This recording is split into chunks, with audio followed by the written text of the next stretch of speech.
have to pay rent, they have to pay insurance, they have a bunch of overhead, and these guys skip all that. They just go out there, take some flowers out there, and start selling. It's not fair to the shop owners. It's really not. You got a Right? point there. Right? I guess, yeah, you got a point. Right, Ben? Well, isn't it the free market at work? Yes. There's and demand for that's flowers on that's Mother's why, Day, you know, and they're- they go out there and supply that demand. people who want a free market, I don't think understand what a free No. market is.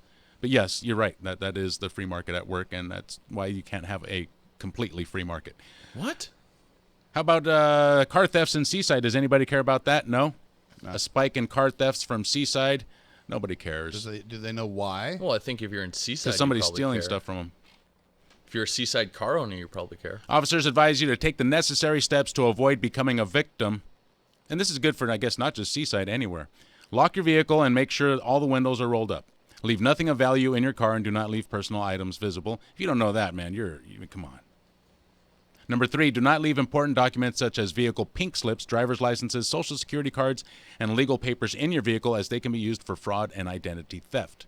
Consider taking your garage remotes with you. Thieves have been known to break into cars just for loose change or a pack of cigarettes. If you have an alarm on your vehicle, verify that it is active. Number 7, place items in your trunk when you return to your vehicle before you park at your next stop. And number 8, park in a busy, well-lit area. Ooh, another one is just leave your dog in your car all the time. Unless With the windows rolled up? Yeah. Jeez. You know, like with the windows your rolled. dog guard, You know what? or guard your house. You know what, Ben? Guard your car, It's too. interesting that you bring that up. The other day I went walking at Pinot Lake Park, and somebody had their dog in the car. It was a nice, cool morning. The dog was in no danger of overheating. And the window was the window was down. And the dog just had his little head sticking out there. No problem. He was not going to jump out or anything like that. I didn't get the feeling that he was going to do that. But I also got the feeling that you would make a delicious snack for a mountain lion if, because the dog has no defense against a mountain lion. If a mountain lion wanted to jump in that car, that dog would have no defense, Wes. It would just have to lay there like a chicken nugget and just surrender. Just take it. Right? And just take it. Right? Otherwise, it'd be all over that Maybe car. you could lock the doors or something. But I was thinking, man, I wonder how many people think of that, or if that has ever happened. A mountain lion has jumped in the car, or you left the window down and your dog disappeared. Well, maybe you. I've that's seen what happened. hawks take little tiny dogs and the little tiny, like Yorkshire Terrier, be Right. running out there. Hawk come out of the sky and take the dog. Out in Aromas, you can see him pick up ground squirrels all the time. It's pretty cool. Well, Missing Santa Cruz woman's body has been found. 29-year-old Santa Cruz woman gave birth at Sutter Maternity Hospital to a baby boy. Later that day, Jenny Susan Harum walked outside and disappeared. and that was like a few The years Cabrillo ago. College student vanished on November 22nd, 2012. Her body was found, or her remains were found, I should say, and have just been identified. The sheriffs are labeling it a suspicious death. I believe she was, let's see here. Sergeant Chris Clark said she was not allowed to leave the hospital with her baby because the newborn needed medical attention. Her disappearance case turned cold until Friday, when the sheriff's office revealed that her skeletal remains had been found. While on a walk, a couple noticed what appeared to be bones. They contacted the sheriff's office, and further forensic testing of the remains were done, and they were identified as Harum's. That's her name. Her body was found last year, but the sheriff's office did not make that identification public until Friday. Some clues, including circumstances over where her body was found, prompted detectives to classify her death as suspicious. This is from KSBW.com, by the way. Yeah, 29-year-olds just don't usually pass away. That's what it I said. read another story here, too. She was not, apparently she was, is this the one that was manic depressive?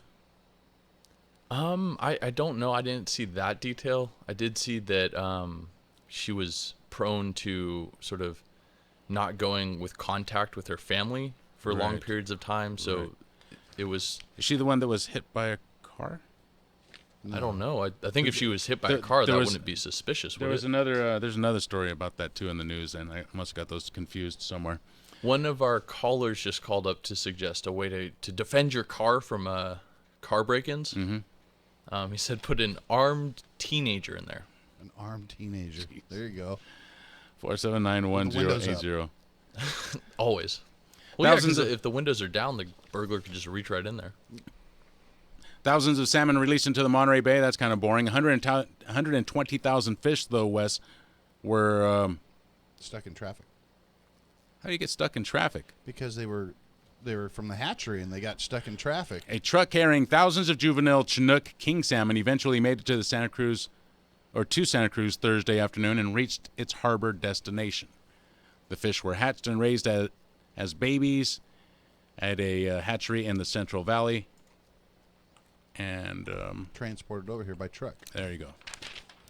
Did you hear about that guy who ended up in the water yesterday at the wharf? and was hanging on to the pier. Hanging onto the pier saying, "It's cold out here. It's cold out here. I'm Right. drowning. It's cold out here."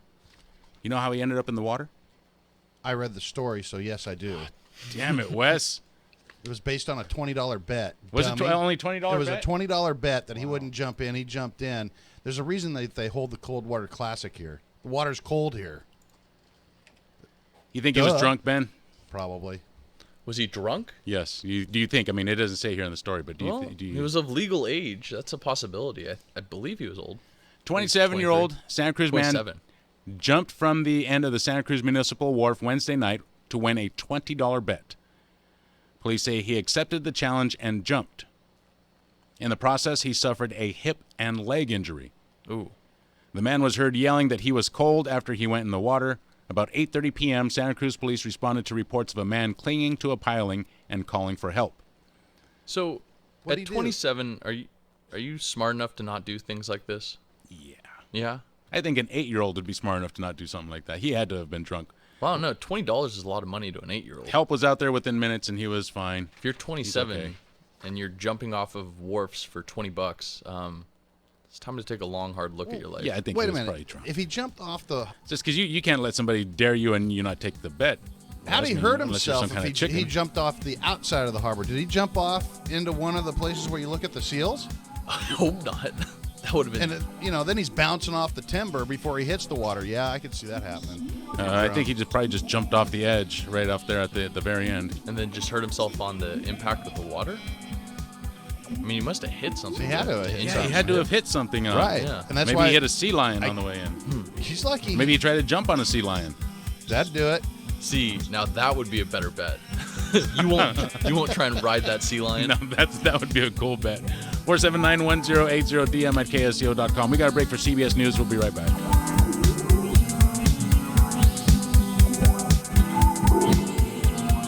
CBS News Update. FedEx computers are jammed up, ambulances are diverted, and ERs closed in England. Spain's computerized telephone system is infected. It's all the work of a massive global cyber attack that demands money to undo the damage. CBS's Charlie D'Agata. It's not yet known who's behind the attacks, but early signs suggest it's the work of cyber criminals and not state-sponsored. And in the past year, there's been a huge increase in ransomware attacks around the globe. Cal Leeming is a former hacker. There are countless ways that you can be infected by ransomware. Just having constant updates and having antivirus is not going to protect you from that. It may protect you from some strains, but in a targeted attack like the one we're seeing today, you cannot guarantee absolute security. At least 99 countries are believed to be infected, including Russia and its largest cell phone company. CBS News Update. I'm Deborah Rodriguez.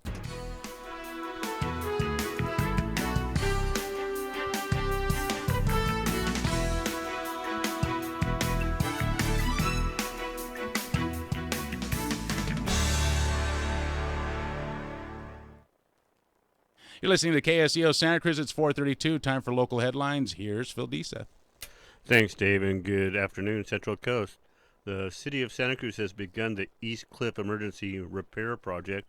The project involves removing a portion of a damaged concrete sack wall and relocate 150 feet of failing handrail, sidewalk, and sanitary sewer line away from the coastal bluff along East Cliff Drive near Alhambra Avenue.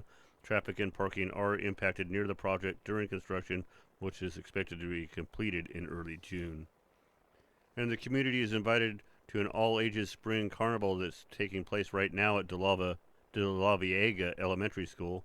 The carnival features games for kids of all ages, karaoke, live performances, bounce houses, Z-balls, dunk tank, face painting, and a portable planetarium. Food will also be included as tacos, barbecue, pizza, cotton candy, and popcorn. A raffle of more than 100 prizes, including Disneyland tickets. The carnival is going on until 8 p.m. at De La Viega Elementary School, located at 1145 Morrissey Boulevard in Santa Cruz. And a vintage air-cooled VW car show will be held tomorrow in Santa Cruz. The event is being put on by the Santa Cruz Air-Cooled Car Club. The car show is family-friendly and includes raffle prizes, a silent auction, music, and food trucks. The event is from 9 a.m. till 4 p.m. at the Shoreline Middle School off of 17th Avenue in Santa Cruz. For more information, call 831-475-6565. It's 4:34, time to get back to Flight 1080. I'm Phil Deeseth for KSCO Radio.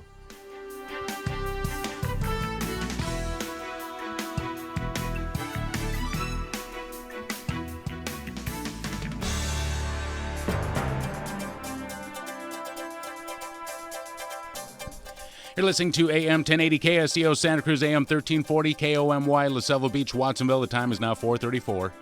We've got traffic and weather, starting off with traffic. Highway 17. Be on the lookout for an accident near Vine Hill Road. Traffic approaching that site is stop and go. Backed up to Glenwood Drive. That's southbound 17. Stop and go traffic here in Santa Cruz all the way into Aptos. Monterey into Seaside, 10 miles per hour. Same thing in Moss Landing. Both directions picking up speeds once you make it past the harbor. Highway 101 southbound as you cross over Coyote Creek. Stop and go. Stopping again in Gilroy near 10th Street. 10 miles per hour southbound 101 near Merrill Road. Be on the lookout for that. Your weather forecast for tonight is missing. I'll find that and have it back for you on the other side of the break. KSCO Santa Cruz. Hi, registered pharmacist Ben Fuchs here. I've been studying healthy bodies for 35 years, and what I've got to tell you may shock and surprise you, but if you listen up, it may change your life. Our world is lit and energized from the light released from the sun in the form of waves, two of which are known as UVA and UVB, and are invisible and associated with the aging, dangerous, and sometimes deadly effects conventionally attributed to solar radiation. UVA waves are linked to damage in the lower levels of the skin and can show up as wrinkles, fine lines, and other indicators of photo damage. Solar rays of UVA length can penetrate through glass windows and remain constant all year long, making them a troublesome source of skin aging January through December. The other solar wave, UVB, is the cause of sunburning, skin redness, and eye damage. On a positive note, UVB is responsible for converting cholesterol, found in considerable quantities in the skin, into vitamin D. Most chemical sunscreening ingredients block UVB, a couple will block UVA, but the only way to get truly broad-spectrum sun protection from all rays is to use zinc oxide and titanium dioxide, which act to reflect all the sun rays, including UVA and UVB, refracting them in their crystalline structure like a reflection in a mirror. And as far as overall sun safety goes, don't be misled by SPF, which is only an indicator of UVB protection and provides no information about shielding from UVA. That means that SPF is only a measurement of how well a product can help prevent sunburns and not an indicator of protection from wrinkles, skin aging, or cancer. Pharmacist Ben here, urging you to go to kscohealth.com to order Beyond Tangy Tangerine, the Healthy Start Pack, and other nutritional supplements that I personally use and recommend. You can purchase these premium quality products at wholesale prices online at kscohealth.com. That's kscohealth.com. I'm the pharmacist that believes that staying healthy and strong is not only about medicine, it's about giving your body the raw materials it needs to do its work. Go to kscohealth.com. Make sure you check out the cool videos too at kscohealth.com. That's kscohealth.com.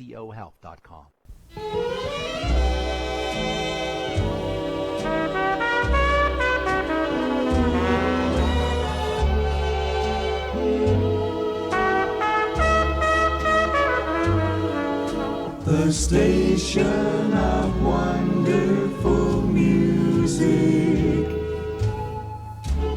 KSCO.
479-1080. You ready? I'm ready. 479-1080, 218-5726, DM at KSDO.com. Follow us on Facebook and Twitter. Are you ready? I'm fired up.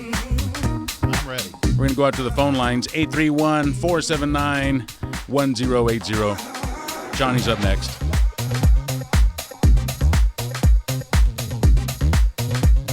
All right, line one. Johnny, thank you for your call. You're in the air.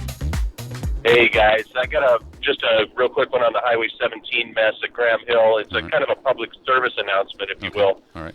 It's for all those folks that are making that left turn, that are trying to get over to Old Soquel San Jose Road to drop into Soquel to beat the traffic all the way to Bay Avenue. And y'all are getting what you deserve. You should just keep going straight and go get stuck in the traffic on Highway 1.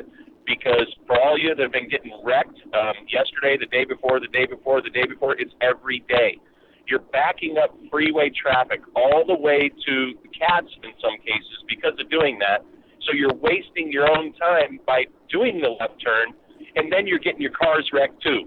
So, Dave, that's all I got to say today. Go ahead and comment on it if you want, but that's just a public service announcement for all the masses that are dumb. Let's put that word together, the dumb masses.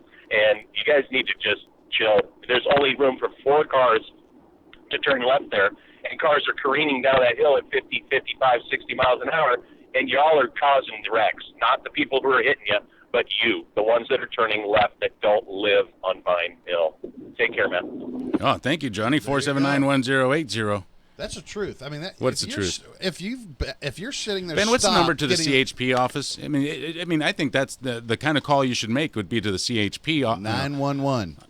Well, Should you really call that number for this though? No, not for that. Well, if this is something you would call the CHP and say, hey, you got to do something up there before people are calling 911, before it gets to that point. If you're in your car and there's a hazard on the road, you dial 911. It'll go straight to the CHP. But if you're going around a turn, that turn especially, the last thing you want to do is dial, get on the phone and dial. Did you know that CHP has a Google rating?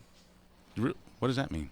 As in people, leave reviews and they rate CHP. Let's guess. Let me guess that they have a. You want to guess out of 5 stars? Well, let me tell you. CHP has? Out of 5 stars, this is what I'm going to guess, and then you take a guess, Wes. Okay. Right. Out of 5 stars to rate the CHP. Yes, these are the public. Anyone who goes on the CHP's page, I guess, can leave a rating. So, 5 means fantastic. Yeah, this is what the public thinks of the CHP. The public that took their time to go and actually rate it. So. A 1. No, it's got to be a 2. I mean, I think they're fair. Yes. Okay. That would be fair. Right? I'd say 1. I'd actually probably say 1, to be honest with you. Really? Yeah. Dave was closer. Really? It's a 1.8. Yeah. See, that figures. Number 1, you got to figure they're going to start off. No one is going to rate them a 5. Nobody on earth is going to rate, because they do a job that everybody hates. Okay. Well, so to be fair. Don't you like having safe roads to drive on? Yeah, but they're kind of jerks, man. I don't mean to. I shouldn't say that, but they have. They're little. You're gonna get a ticket on the way home. Yeah. I don't know. It's not like your car can't be seen. Santa Cruz County Sheriffs, I've said it before, and I'll say it again, is a fantastic police organization. The Santa Cruz County Sheriffs are fantastic. They're well trained. They're very professional. They're very good at de-escalation. They're very good at all that stuff, dude. The Santa Cruz County Sheriffs is a model police department, in my opinion. And I've seen plenty of them. The CHP is really aggressive, and to me, the female ones have been the worst. But they're really aggressive and very unforgiving. They're there to, they want to teach you a lesson. They've got to sit there and tell you they're my dad or they're my mom. Right. I don't need that. Your dad and your mom are CHPs? No, but they act like like I'm supposed to clean my room or something. I don't know. No. Right. How would you rate them, Wes? I'd rate them as, with me, it's a 0 because I don't like tickets, and you keep on giving me tickets for doing over the speed limit, and I don't understand why. So anyway, you want to know the number that you should call if you want to lodge this complaint about the people turning left on Vine Hill Road, which because Johnny called, and this has been going on all week long. Oh, right? I just have to commend Johnny. The dumb masses. That's good. That was great. That was great. So anyway, if you want to call CHP and tell them about these people who are turning left on Vine Hill Road that are causing accidents, and I mean, it seems to me like if they are trying to turn left, but every once in a while it seems like almost daily there's an accident from people turning left there, you're just making it longer for everyone because everyone's going to sit there and wait for your accident to get cleared. But I mean, couldn't CHP or Caltrans, I don't know who would be the one to contact, just put a sign there that says, no left turns between these hours. And then you sit there and you give them tickets. No, because there's private residents that live there, and they have to turn that way to get home. Oh, that's too bad. I think the only way that you could really do it legally is to make it a private road. I think it already is a private road, but that's beside the point. No, it's not, Wes. We already got into this last time. I know, It's not. and you know who sent that email, by the way, and he had no clue after I talked to him? Who? Was my brother. He was giving me a hard time. He had no clue. I called him back and said, are you sure about that? He says, I have no clue. I was just saying that. I'm like, are you kidding me? No, but here's the solution.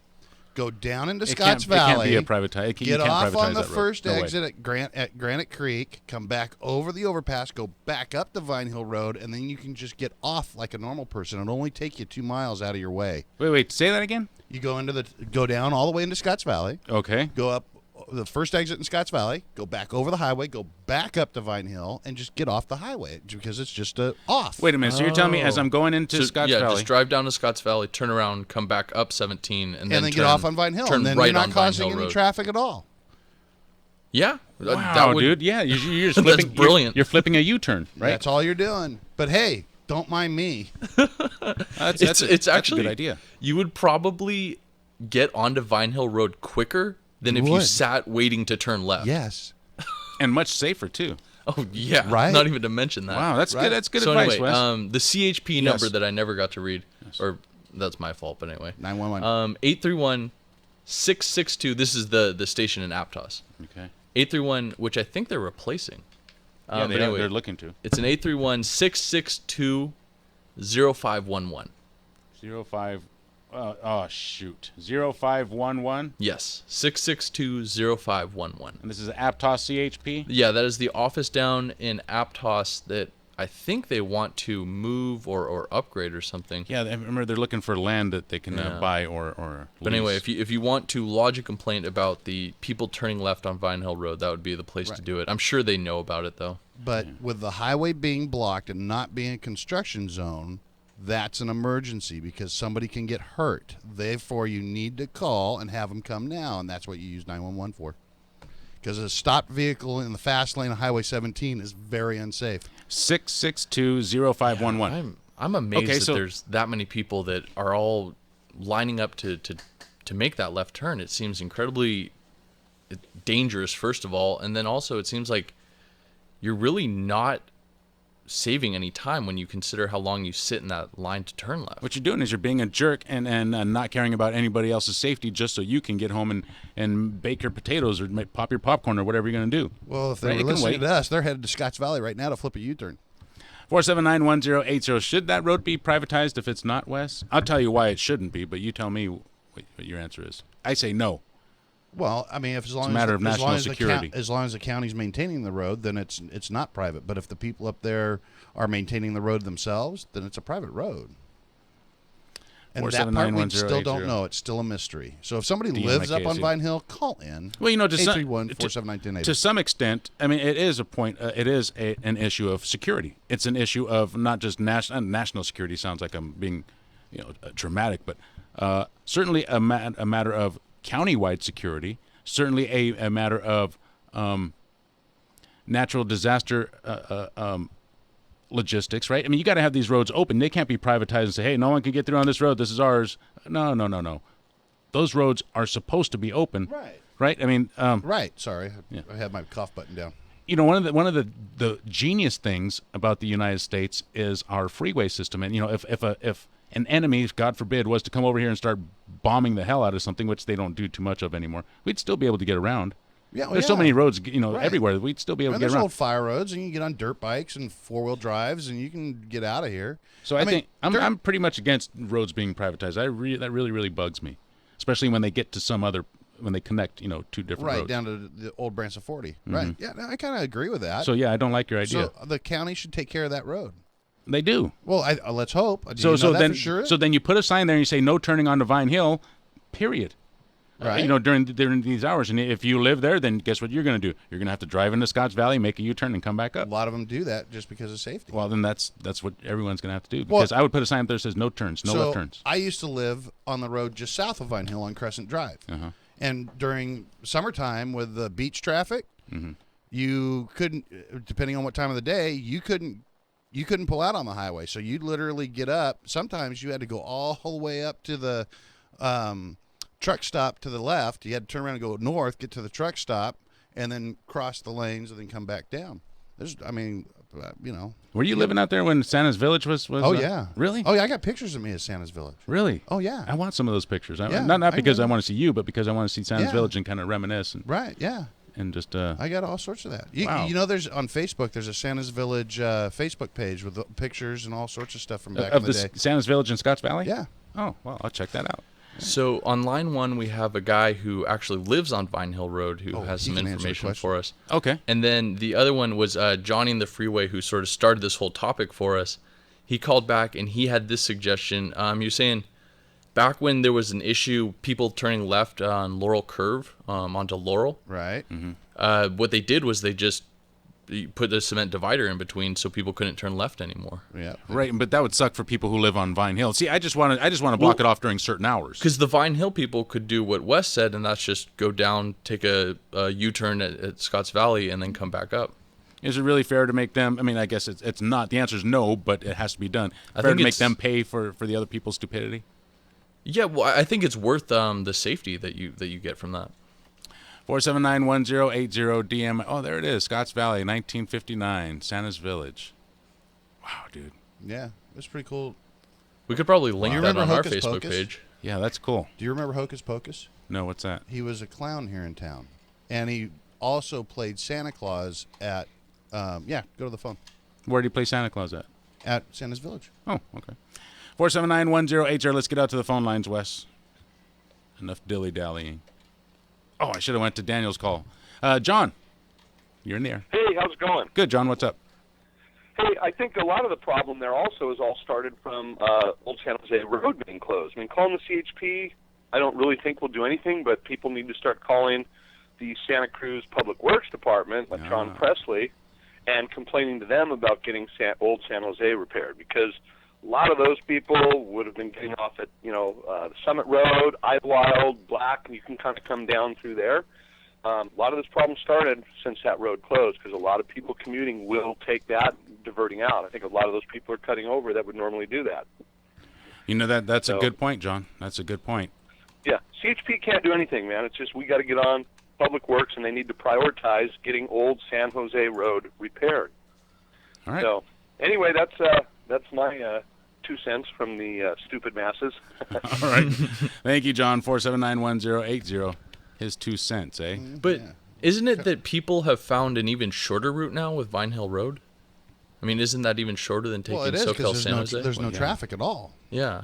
So even if it's a little windy, you just whiz down there pretty quick. But I'm saying, even if they fix SoCal San Jose Road, won't people still take Vine Hill Road I because think- they they've know discovered it's it. shorter now? I think the ketchup's been let out of the tube, because now that the SoCal San Jose Road's been closed, everybody used Google and found this alternate route, and now this is the one they're That's using. how I used to sneak out of the house. You can't put the marshmallow back in the tub. That's how I used to sneak out of the house. I get on my little. You just have to eat it. My little Honda 80, Uh-huh. and I'd go up Crescent Drive, cut over onto Vine Hill Road, and then Right. cut down on Branson 40, make it all the way into town, then get back home before my dad woke up, then have to work all weekend. That sucked. Yeah, that was dumb. 479-1080. Let's head out to Vine Hill. Daniel, you're in the air. Hey guys. Hey, Daniel. So I think that I actually live and farm right here, off of Vine Hill, and I think that it's so darn sketchy right there at Vine Hill, and there's so many crazy things happening there that I think that we should get rid of that left altogether. I've almost been taken out by my neighbors, by weekend warriors, by a lot of commuters. What you really have now is you've got a lot of people trying to get to South County. They want to miss the fish hook and all the traffic, and it's faster. It is.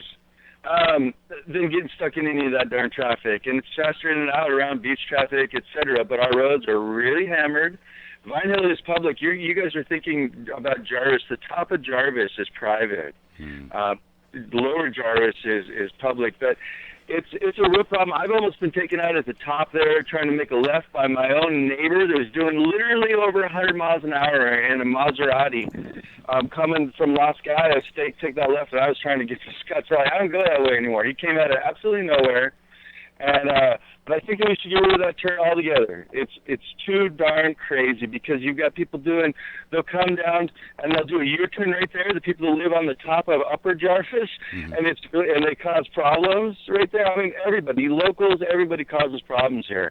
And there's just so much more traffic. If you fix the roads, you're just going to get more traffic and faster traffic. The problem is it starts to straighten out right there on 17, and people just hit the gas, and they're flying. And it's downhill too. It is, and it's a problem. I mean, I think we should just get rid of it. You'll have a problem because, like, the founder of Netflix lives right off the top there. He wouldn't like it, I'm sure, because he'd have a very long turnaround. But I don't even go that way anymore. It's just not worth it. Anyway, that's my 2 cents. Love the show, guys. Thank you for your call, 479-1080. What is it about my 2 cents? Everyone keeps saying that's my 2 cents. What is it about that saying? Because when I start something, it goes. What are you talking about? My new show on Sundays at 6. Yeah, that's right. What are you talking about? My 2 cents. On 21st is gonna be the debut show at Sundays at 6 o'clock, and we're gonna have guest hosts, and we're gonna have presidents and all sorts of stuff. That doesn't even make sense. My 2 cents. My 2 cents. My thoughts. It's actually a dual meeting. We're going to talk about stocks, and then we're going to also talk about the things that smell like scents. Right. Exactly. 479-1080. Greg and Ben. We should start a rule. Kind of like that. Kind of like that upper lip smell that you have there, Dave. If you're going to give us your 2 cents, then you actually have to cough up 2 pennies for us. Yeah. We're going to start a donation. I can do that. 479-1080. Let's go out to Ben Lomond. Greg, you're in the air. Oh, hi. Well, we're going to get 4 cents because Janine and Greg are both on the line here. Oh, hi. Hey, nice. And Janine owns a home up in the Soquel Hills, and the way you get to her house is Vine Hill when you're coming southbound on 17. But I know, speaking personally, of having to try. I mean, there's certain times of day it's impossible. Afternoon on a weekend, you're not going to make that left turn because everybody's backed up. And making a left turn from Vine Hill to cross 17 to go south in the morning against commuter traffic, it's awful. Don't it you really. feel like your life is in danger? Your life is in danger. So that's a very sketchy, really, really sketchy intersection. I have really mixed feelings about it. And I'd rather talk about Santa's Village because I, as a kid, used to go to birthday parties at Santa's Village. But yeah, the Vine Hill thing is no cakewalk. It really is a problem, and your previous caller that talked about the closure of San Jose Road, Old San Jose Road, that has contributed to the danger factor of making a left turn going southbound. And I admit, sometimes I have gone down and made the U-turn in Scotts Valley. That's a safe thing to do. Do you think that left turn should be closed off? No, but I think there might be some limited left turn times a day when it really makes safe sense to do it, but it is sketchy. Yeah. Even if you're making a left, if you're on Vine Hill and you're going to make a left to head towards Scotts Valley, you know there's that suicide lane that you have to stop and wait for a break in the traffic that's heading towards Scotts Valley. That's sketchy too. So, so scary. Yeah. All right. So I just want to say that I've lived. I've had my house delivered for over 37 years. For 37 years. Every time I've had to do that turn from Vine Hill south to Scotts Valley, when there's any kind of traffic, when it gets really bad, I've had to persevere. But it's like I feel like my life is on the line. It's just so scary. Yeah, no doubt. Thank you for your phone call, you guys. 479-1080. I know that feeling driving through Highway 17, and there is no way on earth I would ever get in one of those suicide lanes to wait for traffic. Ever. Yeah, I used to have to do it every day. You know how many times I wanted to go down Old San Jose Road, Old Santa Cruz Highway, or down into Holy City, but I will not do it because those turns are just too dang dangerous. You got traffic doing 70 miles an hour, and you're sitting in between them. 479-1080. MZ's calling. He's stuck in traffic. MZ, you're in the air. Yeah, stuck in traffic coming up on I'm at 880 South. And I've been listening to your traffic reports, so I ought to have my head examined if I'm going to continue and go over Highway 17. So instead, I've been waiting 20 minutes, stopped, to get onto the damn Highway 101 South. But I want to do that anyhow because I want to drive our new FM signal at 107.9. Oh, wow, we got it working. And I'm listening to you guys, and I don't mind. I'd normally be really, cranky and irritable. But I'm enjoying listening to the program, and I'm enjoying hearing it on a pretty clean FM feed, So anybody who's listening over the hill, on Highway 17 or San Jose or Gilroy or Morgan Hill, tune in to FM 10. What did I say? 107.9. Yeah, 107.9, and tell us, how we're coming in. You're coming in great here at the intersection of 880 and 101. We're in stereo. All right. Good.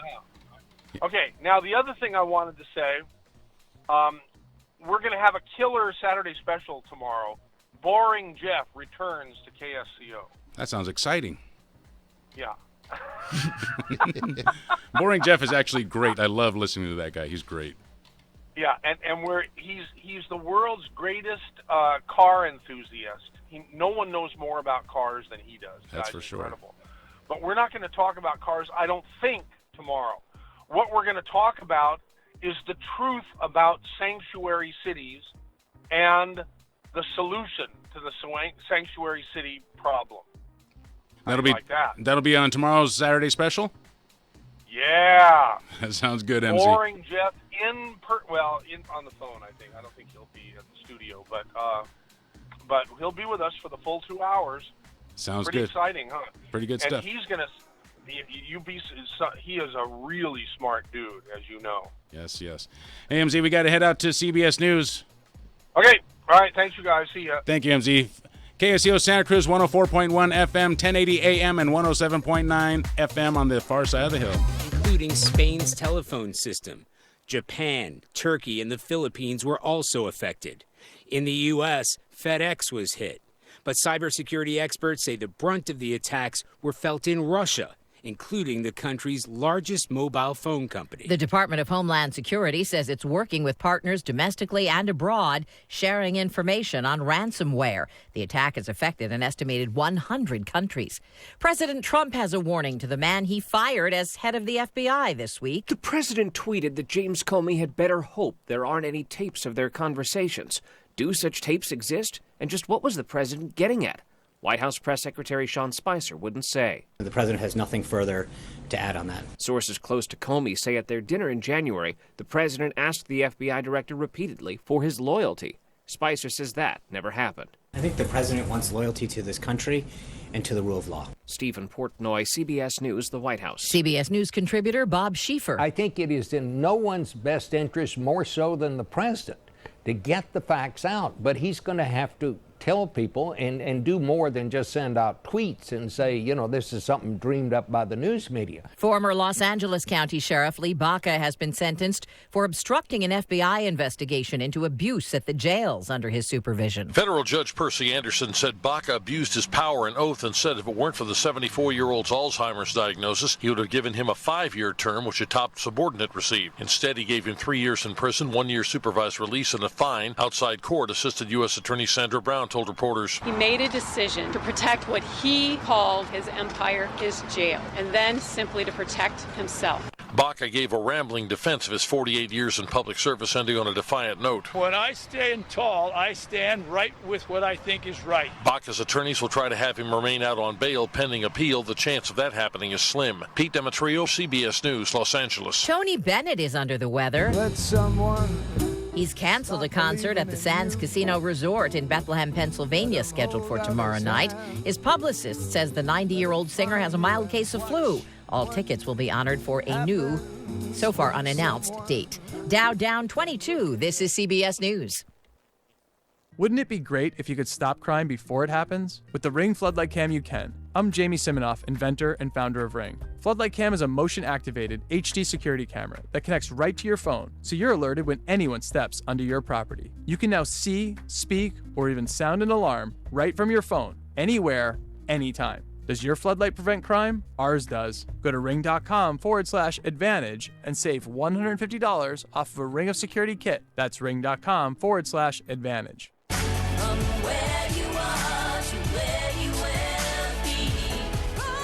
This is Charles Husband. Olivet Nazarene University believes that an education unlocks a person's potential. They believe an educated person has a positive impact on his or her community.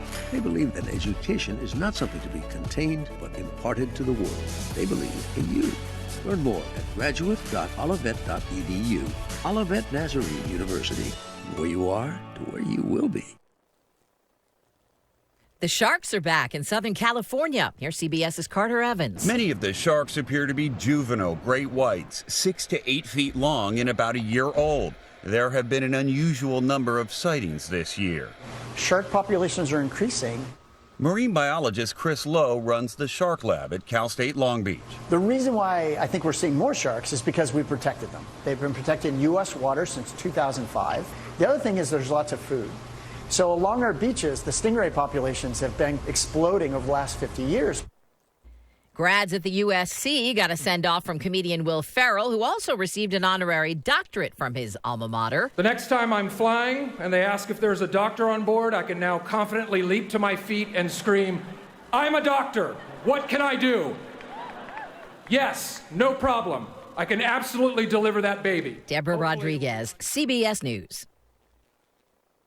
Imagine all the sleep you cost your mom through the years. As a crying baby, nightmares in grade school, and speaking of nightmares, let's not even talk about when you were a teenager.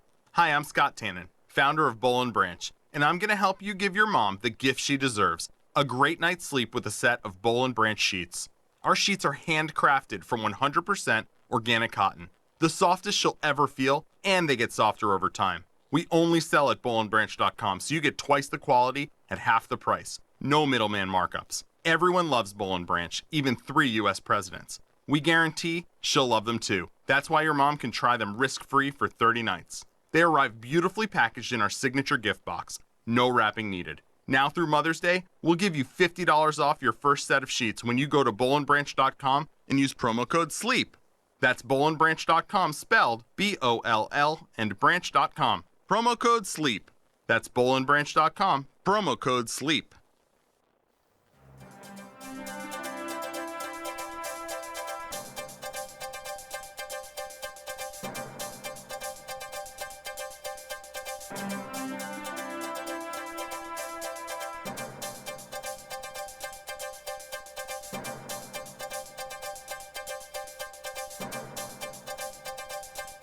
Good afternoon, everyone. You're listening to AM 1080 KSCO Santa Cruz, AM 1340 KOMY La Selva Beach, Watsonville. Let's take a quick look at your traffic and weather conditions. Your traffic conditions and weather forecast, I should say. Highway 17 is stop and go. Again, from the Vine Hill Road area, traffic is backed up to the Summit. Southbound 17, traffic backed up from Vine Hill Road to the Summit. Here in Santa Cruz, it's stop and go from the Fishhook, just about into Aptos. Speed's picking up before you make it there, but just to be on the safe side, it is very slow moving from Santa Cruz into Aptos. Monterey County, Highway 1 northbound, heading into Seaside, 10 miles per hour. Both directions doing the same as you approach the harbor in Moss Landing. Highway 101 southbound, stop and go at Coyote Creek, and then again in Gilroy.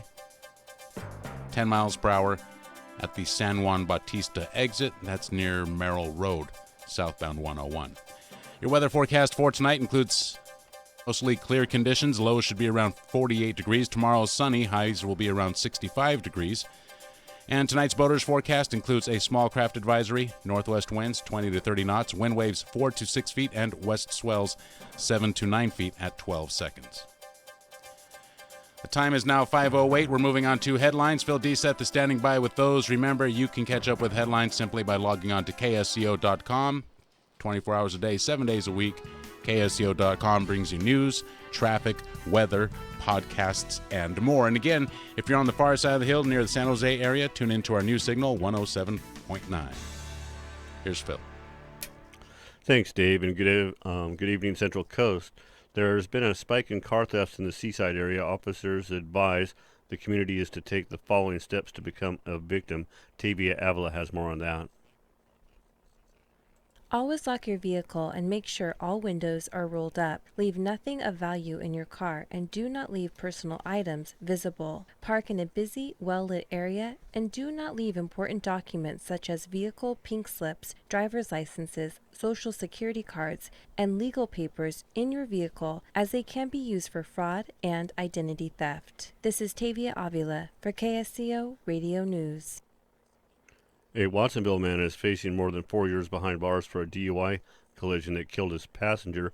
The Monterey County District Attorney's Office reported that on August 6th of 2016, 23-year-old Raphael Rangel was intoxicated when he picked up his date, 18-year-old Deyazu Basarek in Salinas. Rangel continued to drink and drive throughout the evening until he crashed his vehicle off a bridge near Las Lomas. Basarek died at the scene. Rangel had a blood alcohol level of 0.11. He will be eligible for parole after serving 85% of his sentence. And the Monterey County Sheriff's Office arrested 4 people in connection with a jail smuggling operation. The arrest came following an investigation launched last month after methamphetamine was found in the jail. Investigators determined the drugs were being mailed into the facility, and search warrants were served Wednesday at 3 locations on Garner and May Avenues in Salinas that were associated with the mail. Police seized weapons and 2 pounds of meth and pot.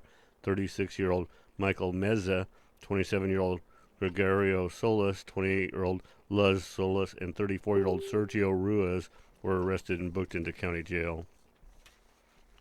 And the remains of a missing Santa Cruz woman have been identified. 29-year-old Jeanette Harum was walked away from Sutter Maternity Center on November 22nd of 2012, where she had recently given birth to a baby boy. Because of her lifestyle, she wasn't reported missing until 2014. Harum's remains were discovered in 2016, but only recently identified. The disappearance and death are being investigated as suspicious. Anyone with any information is encouraged to contact the Santa Cruz County Sheriff's Office. A Morgan Hill woman described as at risk has been reported missing. 18-year-old Desiree Atkins Qualls left her home May 4th in Morgan Hill and walked to a bus stop on Monterey Road. She never reached her destination in San Jose.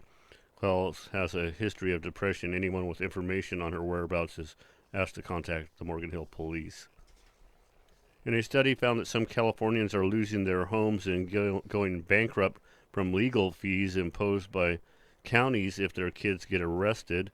Researchers found that more than 50 counties charge fees for detention, probation, supervision, electronic monitoring, drug testing, and even representation by a public defender. Report co-author Stephanie Campos Bue says many kids who get into trouble come from struggling families, so the fees are counterproductive and cause even more family strife. Many families can't afford to pay even $50 a month, let alone $500 a month. When these fees are assessed, they become a civil judgment against the family, which is enforceable through wage garnishment and tax rebate intercept. The report shows that besides being a burden on families, many counties actually spend more on administering the fees and programs than they collect. It's 5:12. Time to get back to Flight 1080. I'm Phil Deseth for KSCO Radio.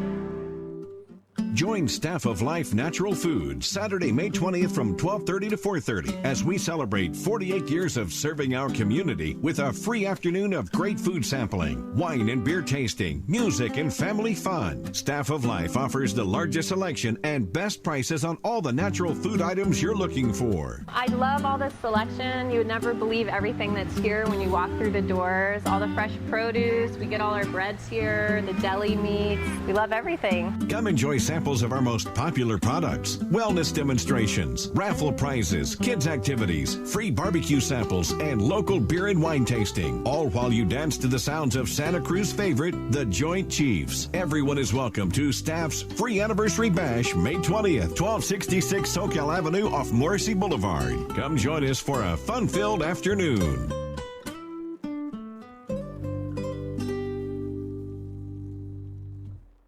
It's the 6th annual World's Biggest Garage Sale. Hi, I'm Laurie Schlepfer. Join me Saturday, May 13th, 8 to 2 for the world's biggest garage sale at Twin Lakes Church on Cabrillo College Drive in Aptos. All proceeds go to Second Harvest Food Bank and Teen Challenge Recovery. Get a bargain and feed a family at the same time at the world's biggest garage sale this Saturday, 8 a.m., Twin Lakes Church. For info, go to tlc.org. Don't miss the world's biggest garage sale this Saturday. If you love cats, if you love dogs, or horses, pigs, birds, or frogs, there's a lot of ways to help if you're sincere. With a little bit of money, or you can volunteer. You'll save a life when you adopt. You're just getting started. Please don't stop.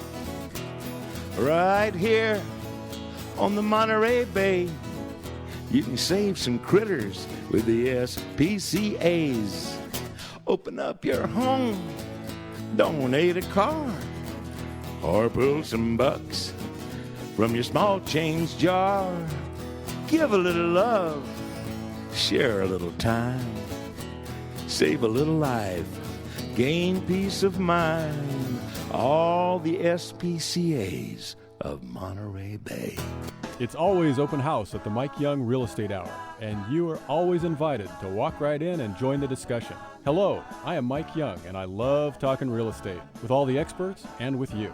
So get a jump on the Real Estate Weekend every Friday, 7 p.m. on the Mike Young Real Estate Hour, right here on Listen and Be Heard Radio KSCO. The Mike Young Real Estate Hour is brought to you by Thunderbird Real Estate, Real People Selling Real Estate, by Rick Williams at American Pacific Mortgage, and by Steve Manville at Farmers Insurance. Friday at 7. See you then. This portion of Flight 1080 brought to you by the Santa Cruz Sentinel. Read the Sentinel daily in print and online, and hear the stories discussed here on Flight 1080.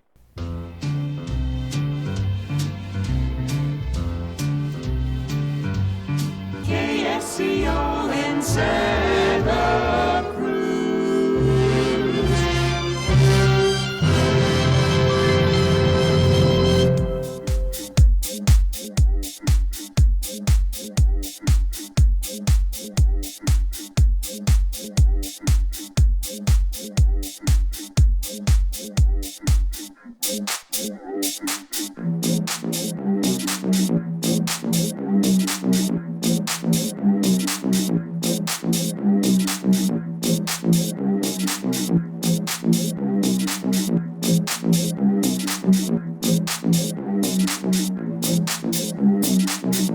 Or 791-080-218-5726, DM at ksco.com.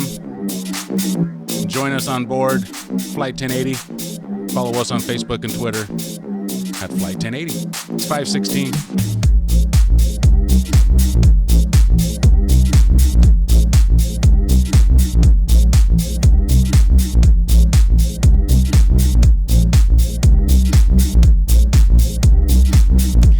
Wes, you're way over exaggerating traffic. It's not backed up to the cats because of Vine Hill. And if you're concerned about it, maybe you should slow down when you get to that area. And if you live on Vine Hill, maybe you should just go. What? Guys are insane. You guys are insane. Obviously, you don't commute or have kids that you need to get home to.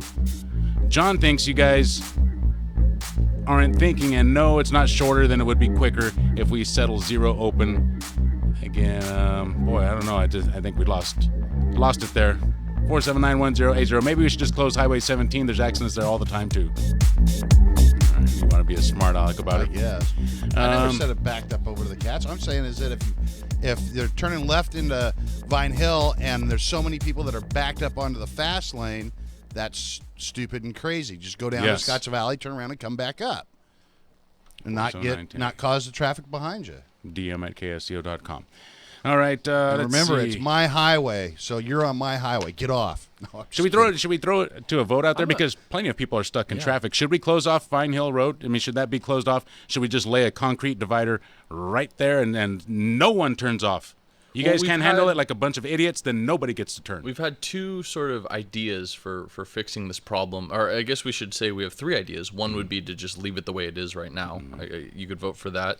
Another suggestion was to, like you were saying, Dave, just close it off completely, put a divide right there so no one can turn left.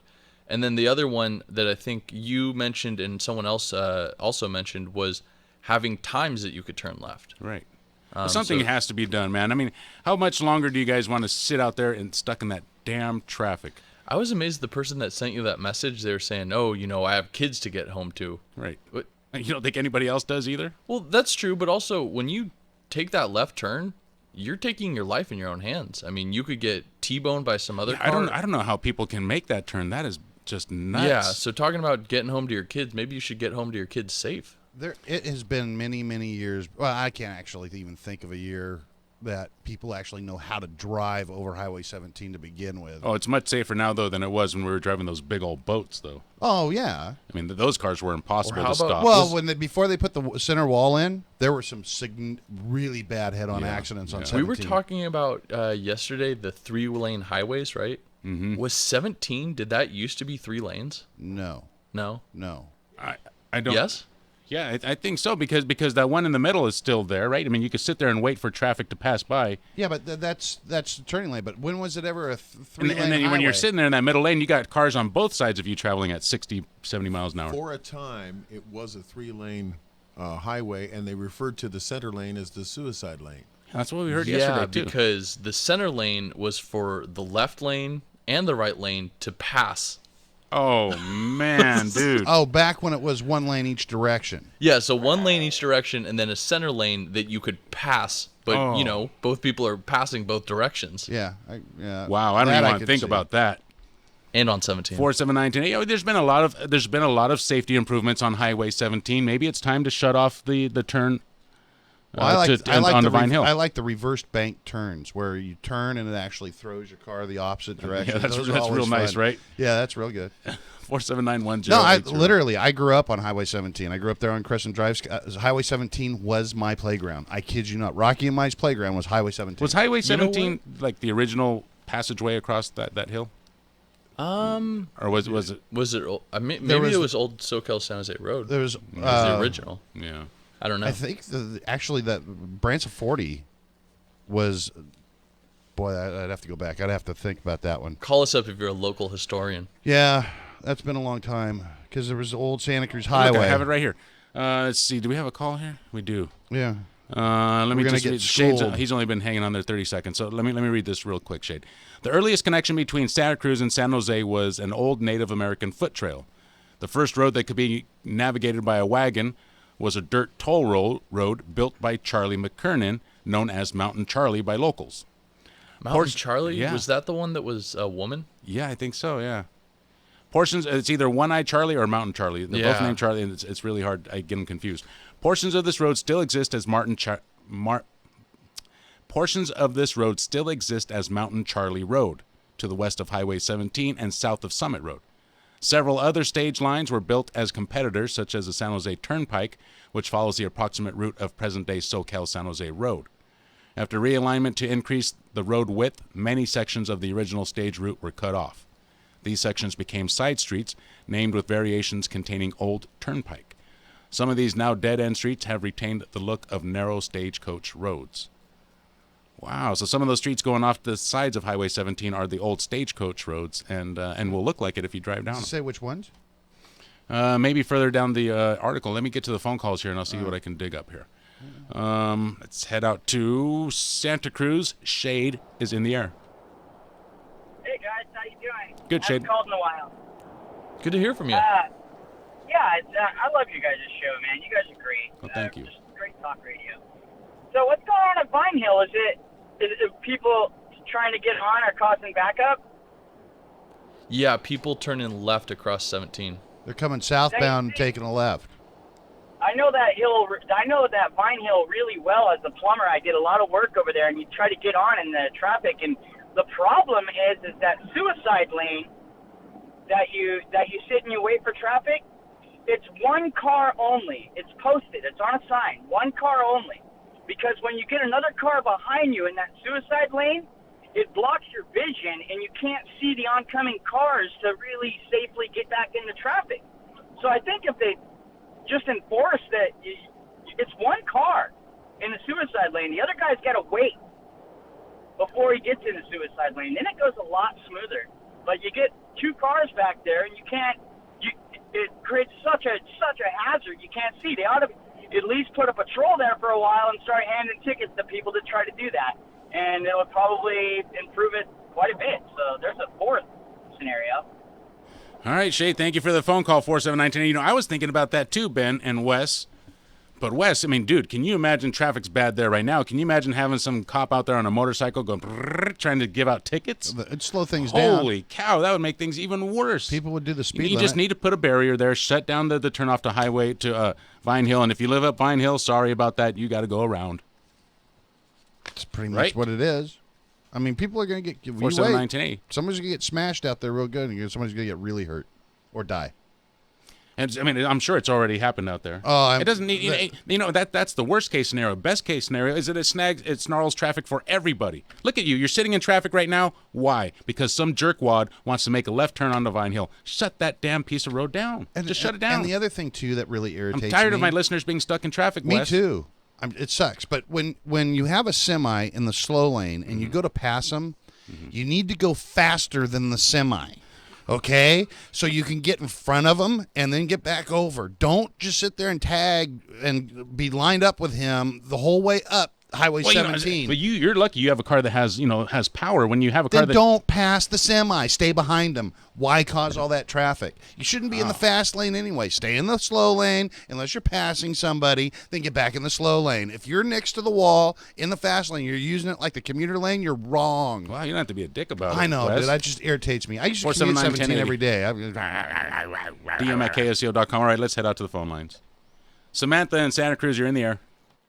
Hi. How are you guys doing? Fine. Good, Hi, Samantha. What's Samantha. up? How are you? Hi. I'm doing great. I don't think the issue is with Vine Hill. All the people who are turning left now live off of Old San Jose Road. They're turning Vine Hill because it's closed still. They just need to fix that and get it running again so that all the people that live on Old San Jose can go down Old San Jose and get home. That's what other people have been saying too, Samantha. And you have to forgive me because I don't live out there. I'm not that familiar with the roadways, but maybe that would work. I don't know. Again, the safer thing. Thank you to for do the is call, go Samantha. all the way to Scotts Valley, turn around and come all the way back and just pull off. 4791080. And everybody gets home on time, and everybody gets to use the restroom. And instead, you got all those people there that need to pee. Alan in Scotts Valley, you're in the air. Hey, I just wanted to say, add my thoughts to the mix would be, like at the Summit Road, why don't they put a bridge across there? That way you could go both ways, come on to southbound and hit, be able to go across. When you're coming down off south and you can go across the lane, then you take care of that suicide lane. That's what I was trying to think of that too, Alan. Thank you for your call, Wes. I mean, to do that, you would have to build. It would have to look like a Hot Wheels track, right? You'd have to have track going off the roadway, being suspended, and then flying over the freeway. I mean, that's a lot of work. Sort of like an overpass. Like an overpass, right? A lot of money. But there's no land out there to build it on. I mean, it's built right on a cliff. I don't know how you would have that ramp go off of the freeway, cross back over it. Like I said, it would look like a Hot Wheels track. Yeah, and how many people are really turning left onto Vine Hill Road? I mean, how many people would that actually serve? All right. 4791080. Let's head out to the phone lines again. Robin calling from Santa Cruz. You're in the air. So, first of all, it's not people because of the road closure, because this just started about 10 days ago. They're definitely trying to avoid the fish hook. But this could be a real money-making opportunity for our police department. Because all they have to do is put up a sign that says residents only, and then start clocking people on the other side. They don't have to worry about stopping traffic. You just wait till they turn off and start pulling them over and see if they live there. I like that. Scotts Valley PD will be up there in a minute. Yeah, and then we could make some money and, thwart this danger that we face every day now at 4. Thank you for your call, Robin. 479-1080. Okay, so here's a problem with that, Ben. You're going to have a cop sitting over there on Vine Hill Road, right? Because he's not going to wait on the freeway. That'd be just ridiculously dangerous. So you wait for them to get on the Vine Hill. Woo, you pull them over, and you say, hey, punk, this is only for people who live around here. Yeah, where do you live? And then you say, where do you live? And he says, I live on Vine Hill. No, and he goes, I just live right there. 1040. I live on 2300 Vine Hill Road. And the cop's going to say, well, I don't know. Okay. And take off. Can I see your ID, please? Oh, no, you lied to me. Well, then you say, Here's a $500 I'm visiting my girlfriend who lives on 2300 Vine Hill Road. That's better. I like that right? idea. Right? 479-1080. Let's head out to the phone lines. Peter calling from Watsonville. You're in the air. Yeah, the last caller kind of took my thunder. I was going to suggest driving drunk, Greg. You don't do that. Tony and Aptos, you're in the air. Tony, wake up. Hello. Yes, Hello. sir. You're in the air. Yeah, this is Tony. Dave, you got to be a little careful in what you say because we appreciate you thinking about your listeners not being in the traffic, but it's probably because of the traffic that pays part of your salary, I would think. Oh, damn it. I didn't even think about that, Got Tony. you on Thank that you. one. Thank you for the phone call, Tony. 479-1080. Here on Flight 1080, we should not be coming up with any solutions to traffic. Yeah, because that makes them sit there longer. Yeah. Well, I think they'll be more loyal, and you know, if we get them out of traffic, I think that'll work out to our benefit. Yeah. 479-1080. Do you like rabbits, Wes? Yeah, I like rabbits a lot. They're good. Mother's Day, Rabbit Haven. Rabbit suit. Rabbit Haven will be having a adoption event. Adoption event from 11 a.m. to 4 p.m. Sunday at Pet Pals. Sunday is the Mother's Day special. Those adopting rabbits will receive education about how to raise and care for a rabbit, free veterinary exam for the adopted rabbit, a personal shopper to assist with buying your rabbit products, discount coupons to save on pet supplies, a complimentary home health check demonstration, and a complimentary membership to the Rabbit Haven. That sounds really great and everything, but I have to say, a free veterinarian check on your rabbit. So they're basically going to say, hey, you know what? We'll make sure that we sell you a healthy rabbit for free. Right? I mean, isn't that kind of how that works out? That's kind of the way it works out. 479-1080, dm@ksco.com. Emergency East Cliff repair has begun, or emergency cliff repair has begun. On East Cliff. Yeah, this is on East Cliff, right? Yeah. Let's see. The city of Santa Cruz has begun the East Cliff Emergency Repair Project to remove a portion of a damaged concrete sack wall and relocate 150 feet of failing handrail, sidewalk, and sanitary sewer line away from the coastal bluff along the south side of East Cliff Drive near Alhambra Avenue. Traffic and parking are impacted near the project during the construction, which is expected to last through June. 479-1080. A construction tour of this project is offered free of charge to the public in celebration of the National Public Works Week on Monday, May 22nd. That means it'll be done in August.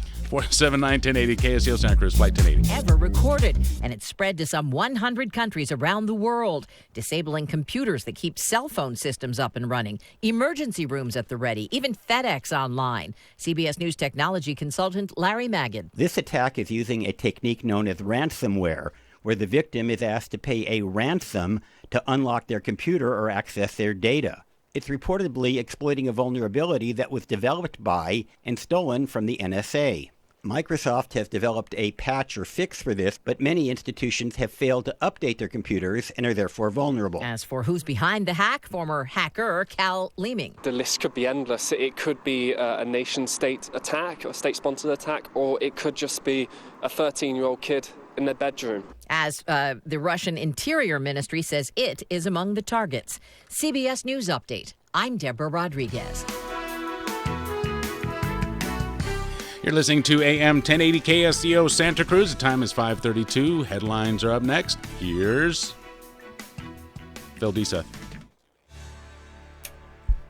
Thanks, Dave, and good afternoon, Central Coast. The County of Monterey has announced an election certification. The final results for the May 2nd, 2017 City of Greenfield Special Parcel Tax election are now certified. Official results of the ballot, which had a voter turnout of 20.43%, can be viewed at MontereyCountyElections.us.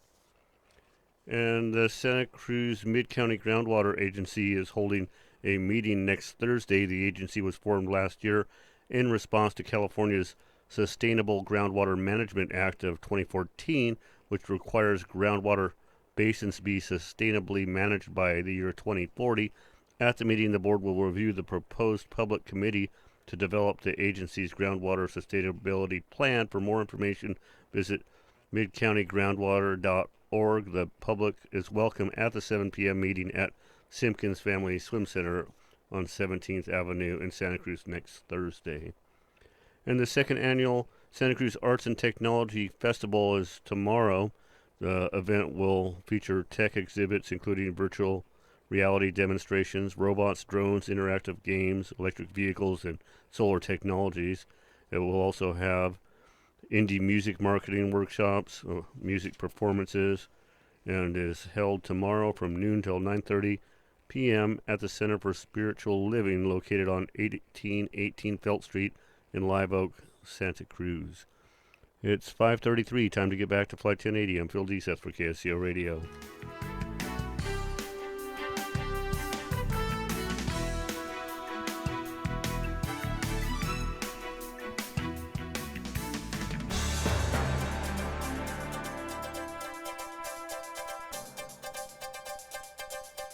Thank you, Phil. KSCO drive time is 5:34. Let's take a quick look and see what's happening out here on your roadways. Highway 17 has improved a little bit, just a smidgen, but it is still, for the most part, under 5 miles per hour from Vine Hill Road up to about Glenwood Drive. From Glenwood Drive, traffic will be 5 miles per hour until you make it past Vine Hill Road. That, again, is southbound 17.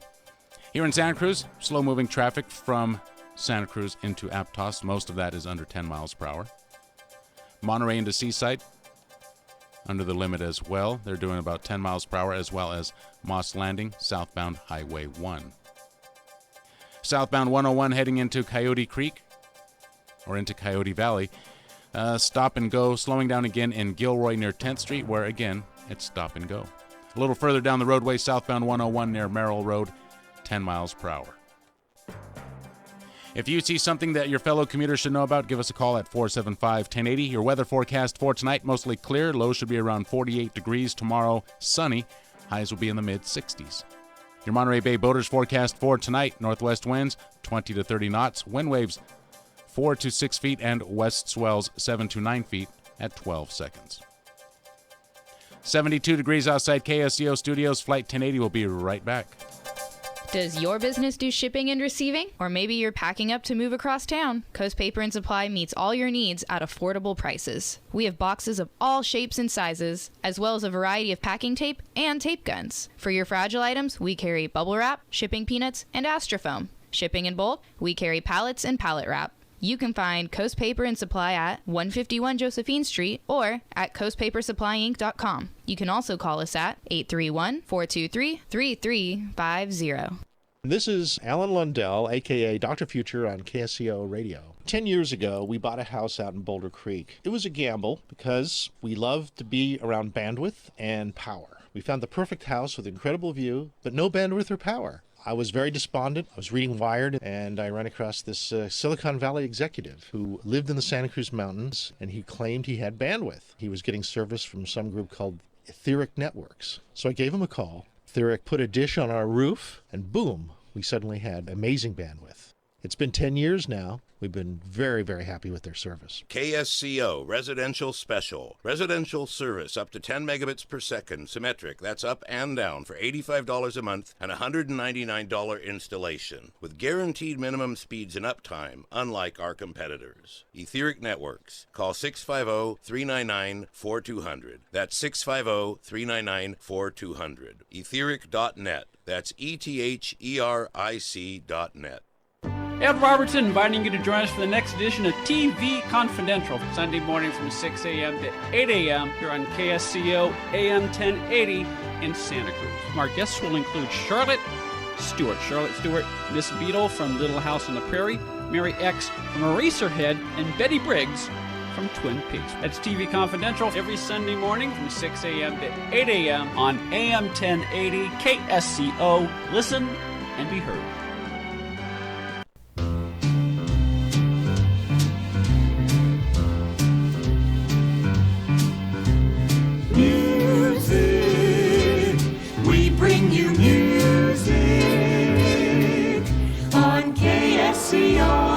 Santa Cruz.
Or 791-080. Well, we found out how he got out of the prison, Ben.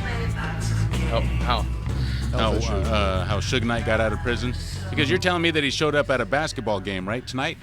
Yeah, so right now there's a Wizards game. Washington Wizards are playing the Boston Celtics. This has been a pretty fiery series. Like, even during the regular season, these two teams got into a couple fights. During the playoffs, that sort of fieriness has continued. So, of course, this is Game 6. The Wizards could be eliminated if the Celtics win. Mm-hmm. And sort of to, I guess, troll or to poke fun at the Wizards, the Celtics players all showed up to the game wearing all black, like they're going to a funeral. Mm-hmm. And basically they're saying, you know, this is the funeral of your season, Wizards, because we're going to end your season right here. And in response, or I don't know why, it doesn't make a lot of sense. One of the players on the Washington Wizards, John Wall, their point guard, showed up to the game with Suge Knight. The prisoner, Suge Knight. Yeah. Or the ex-prisoner. He's still a prisoner. Isn't he the one who is being... Or, didn't he kill Tupac? Yeah. He's being accused of being in on it. What the last thing that he did, though, was run over two guys, killing one of them. Yeah, that was the whole Straight Outta Compton thing, wasn't it? Yeah, during the filming of the movie, he went there and was upset because he didn't have a big part. He tried to run over two producers in a parking lot or something like right. that. He's out because of health conditions. He's out. I guess he had problems with blood clots, and so he's out to let him deal with that. I don't know. He's not healthy enough to be in prison, but he's healthy enough to go to basketball games. Yeah, makes sense. Wow, this justice system in America, dude, when you got money, Wes, it's just a different justice system. Yeah, completely. Wow. I want to say something about the last topic we were on about Highway 17 and Vine Hill Road. I hate that road. There was you hate it because you have to read traffic about it every day. No, I hate it. Think about the people who have to drive over it every day. But it was Daniel, I think was his name, the guy who called. He lives on Vine Hill Road, and there was something he said that sort of made me think. And he was saying, you know, the roads are really rough out here. You know, there's a lot of driving on them, so they're not in the best condition. But even if you fix the roads, that'll just make people drive faster, and it'll be unsafe again. And that really made me think about all these sort of little things you do to make the roads safer. They really make humans take more risks. Mm-hmm. I mean, have you ever heard that when seatbelts were first invented and put into cars, the rate of accidents and deaths in accidents actually went up? Really? No. Yeah, because people had seatbelts and they were like, oh, you know, cars are safer. I can drive them faster. I can be a little more dangerous with my driving. And more people actually started dying from it. Wow. So, yeah, I mean, I don't know if fixing, I mean, maybe the best thing to do really would be just turn Highway 17 back into a 3-lane highway, have the suicide lane right down the middle. That would make people drive safe again, I think. Mad Max style? Yeah, take out seatbelts, take off the brakes. Not let trucks go over it at all. Make them go around the long way. 218-5726, Saturday special. What time was that? That's from 10 to 12. Every Saturday from 10 to 12, Of course. 10 a.m. to 12 p.m., the Saturday special with your host, Michael Zwirling, takes to the airwaves right here on KSEO. You can catch The it hottest online radio on Saturdays. at zbsradio.com. You can listen on your smartphone by downloading the app. It's from 10 a.m. till 12 p.m. If you can't make it live, you can always listen to the rebroadcast. We rebroadcast it from 10 p.m. till midnight. And again, you can listen to it on your smartphone whenever the heck you want, as long as the show's been done. Who's his guest again this Saturday? His guest will be Boring Jeff, and Boring Jeff is not boring. He is not boring, man. The stuff that guy knows about cars is just amazing. He will tell you everything from the type of tire the car came with. He just knows everything about cars. He's incredible. Let's see here. What else do I have here? You take your life in your hands every time you get into a car, and every time you get onto the hill, and every time you commute. Actually, every time you wake up and go outside, there are risks. Don't you guys realize that it's almost summertime, and it's Friday? Traffic is normal. Dave, didn't you have issues with Aptos High traffic in the mornings? I remember a caller chastising you for causing a dangerous situation. Why did you do that? It's dangerous. No. Okay. So the problem with Aptos High in the morning is those people. One of the problems is the people. It's all the darn students who cut in with their friends. Oh, I hate that, boy. I hate that. And you know where they take advantage of that. You know where they can do that all day long. Listen, if you want to cut into line at Aptos High, here's how you do it. You get in the fast lane, right? And because everybody is backed up on the slow lane. And one of the reasons why they're backed up is because right there getting out of that mobile home park, people are stopping and letting those guys get out of there. And those guys are creating a bigger traffic. Dude, that is a big part of why that traffic is there, because those guys want to get out and turn left. You know what? Turn right, go down the road, make a U-turn, and then go back, because you're slowing down traffic. You're keeping people backing people up into the damn intersection. I mean, it's ridiculous. Traffic gets backed up onto the freeway because you got people waiting for those guys. So to turn left. people coming out of the mobile home are stopping traffic to turn left. Yes. And to get onto Freedom Yes. to go to the They're highway. they're only stopping because people want to be polite to them and say, "Oh, I'm going to stop and let you go." No, don't stop. You're backing up people behind you. Yes, you're letting that guy go out, and what a fantastic person you are. But you're also backing up 20 people. You're affecting more than you're helping. It's ridiculous. I don't even want to talk about that anymore. They do that in Moss Landing too. I hate for that. one left turn. People stop right in the middle of the highway hate that. and just let them go. And just let them go. But don't do that. Don't do that. I understand you're trying to be, respectful or trying to be nice, but you're screwing things up, you idiot. If the Aptos High Damn School it. people in the morning Darn it. didn't let the mobile home people out of their park, Then they wouldn't get out. Yeah, Yeah. and they would throw a hissy fit. They would be so pissed. Cry me a river. Boo. Turn right, Friggin' make a U-turn, boo. and go the other way. That's what you do. That's what we're telling people on Vine Hill to do. Guess what? You guys do it too. And if you Force see on me that coming down the road, pull over to the right because I'm hauling butt past you. I want to talk about something here. All right, what? The Aptos La Selva fire chief. Ooh. Have you heard about this guy? John Jones? Yeah, I've heard about him. Nobody likes this guy. Nah, he needs to resign. This guy he needs to walk away. He wants to fight. He's going to fight and fight and fight so that he can Gets collect his his money. pension. That's what it's about, right? Right.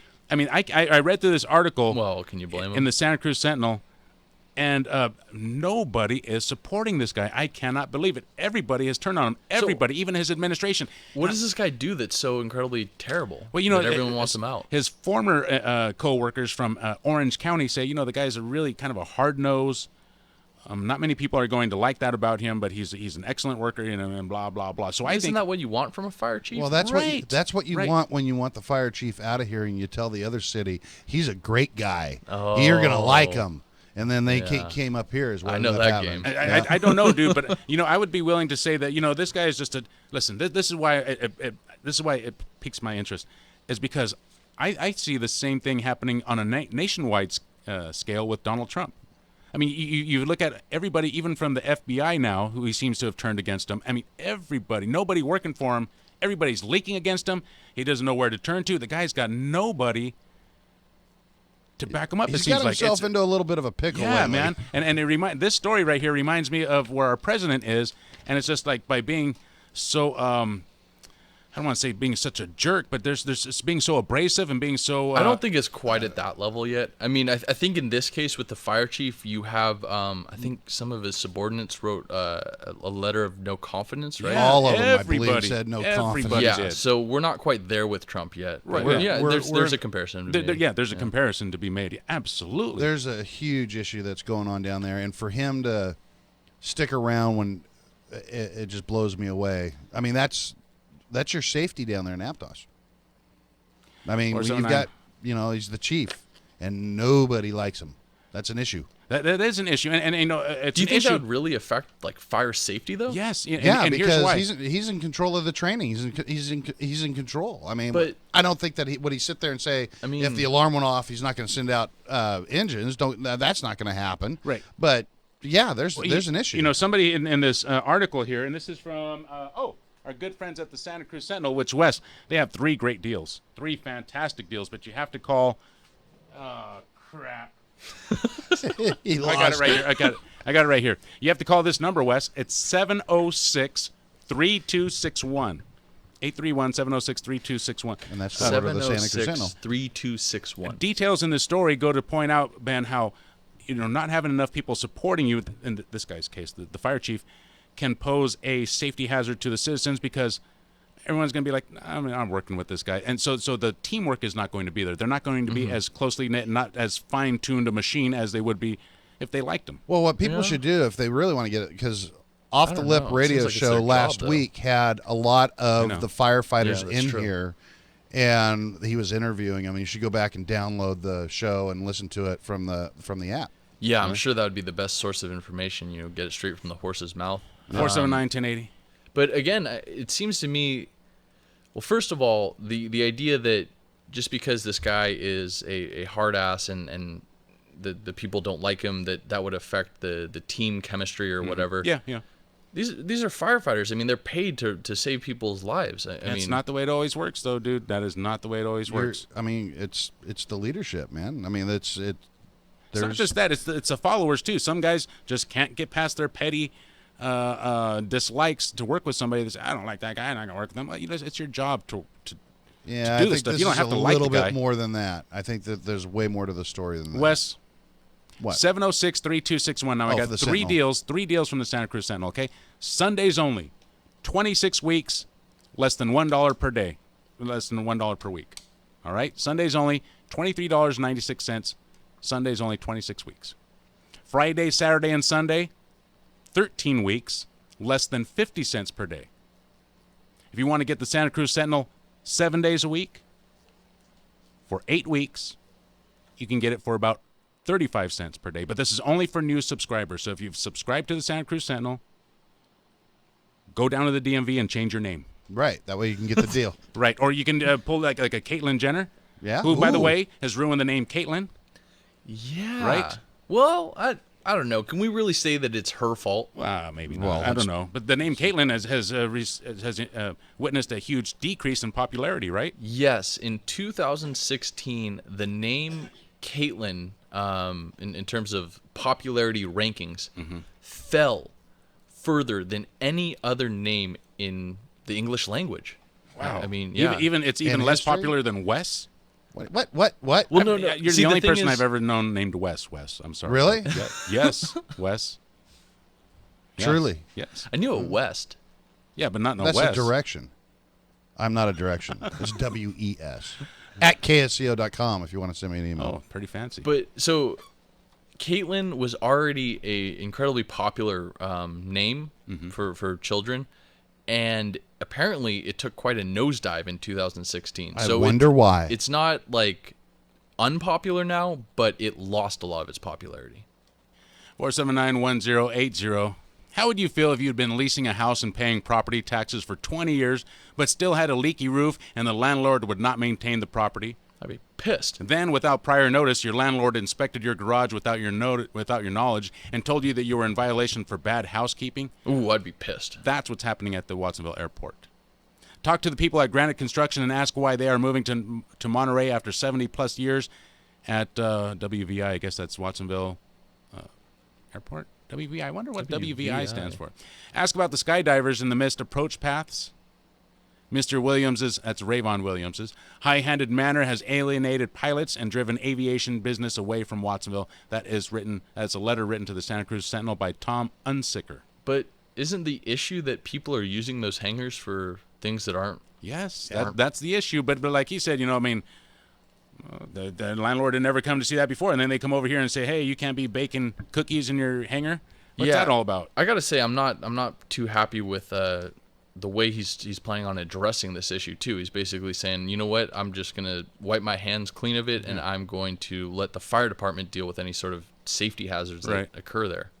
Because he has to deal with these guys. I mean, if they're Exactly. a bunch It's of his job to deal with them. Well, if they're going to be a bunch of vindictive babies, then let the fire department do it. Well, then he should evict them. If they are doing something that's unsafe, But they then got a lease. He should evict. They have leases for 20 years or whatever. He can't do anything to them until that lease is up.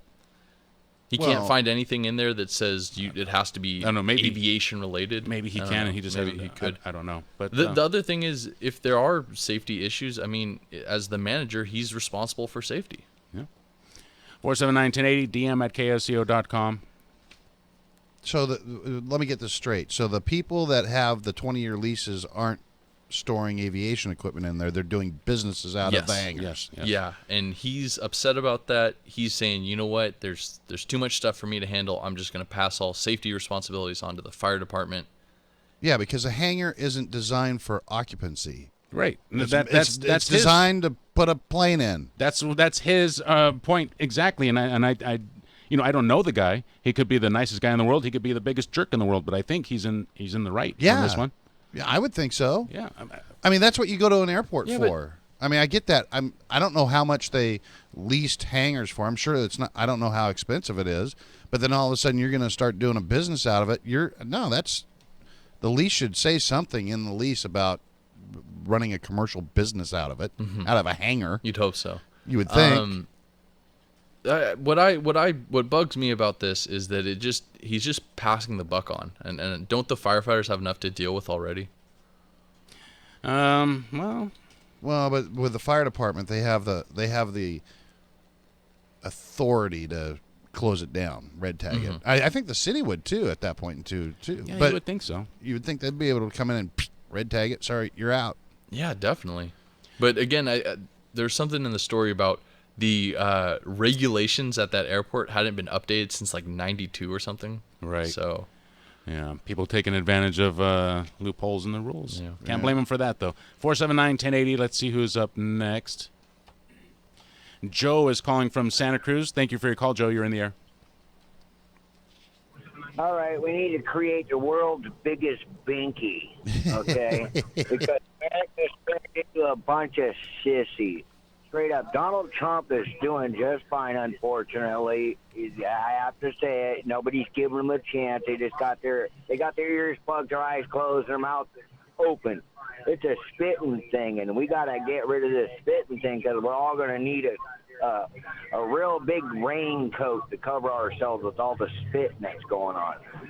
Nothing like a bunch of cobras attacking a person because they just don't like him because he's not part of their family. You look back in history, these people are all related except for him. So, it's a wait. All the presidents are related? No, everybody in Washington D.C.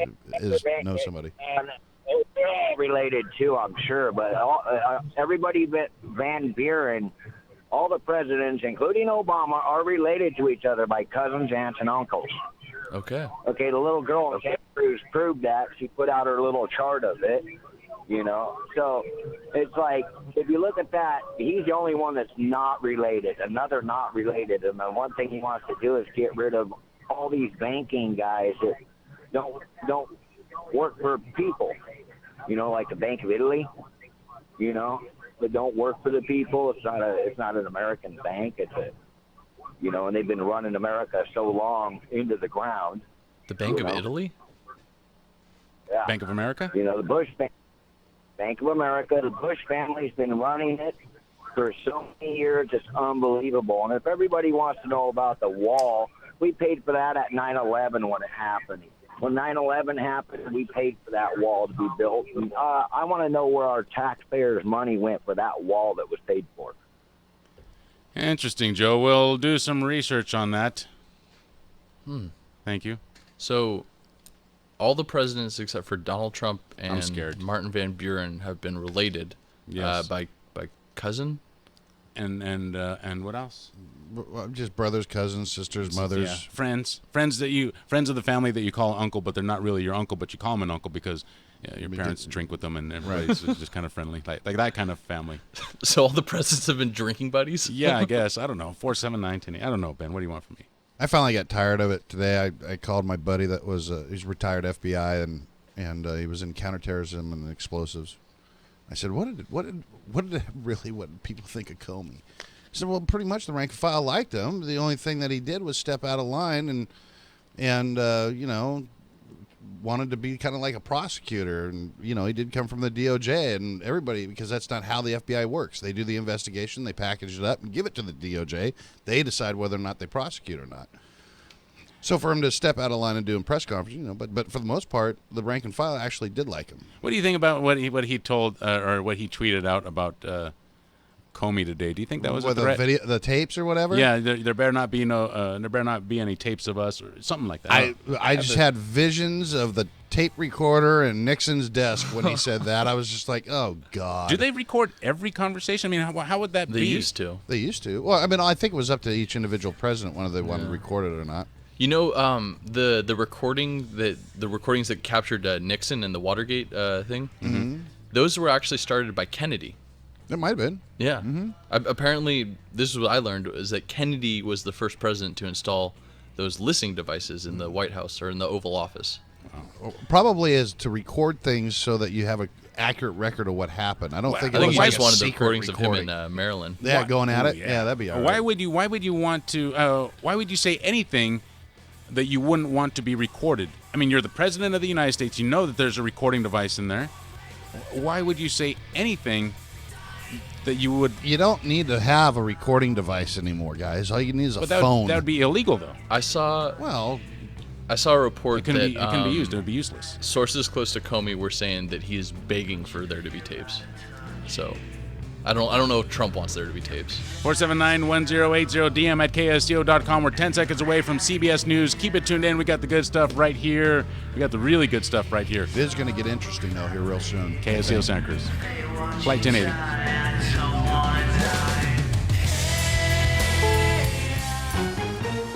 CBS News, I'm Deborah Rodriguez. It's called cyber extortion. By all accounts, it's the largest computer hack ever, spreading like wildfire around the world. Hospitals in Britain have been forced to turn patients away and close emergency rooms. Mobile phone systems in Russia and Spain have been disabled. FedEx computers in the U.S. have been infected. CBS News technology consultant Larry Magid. There are a couple of lessons that I think people need to take away from this ransomware attack.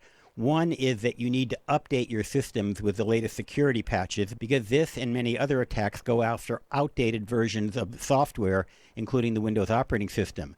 The other is that you should have an up-to-date backup so that even if you do have to restore your computers, at least your data exists somewhere, either locally or in the cloud. Ransom demands start at $300 and increase incrementally after 2 hours until time runs out and the data is deleted.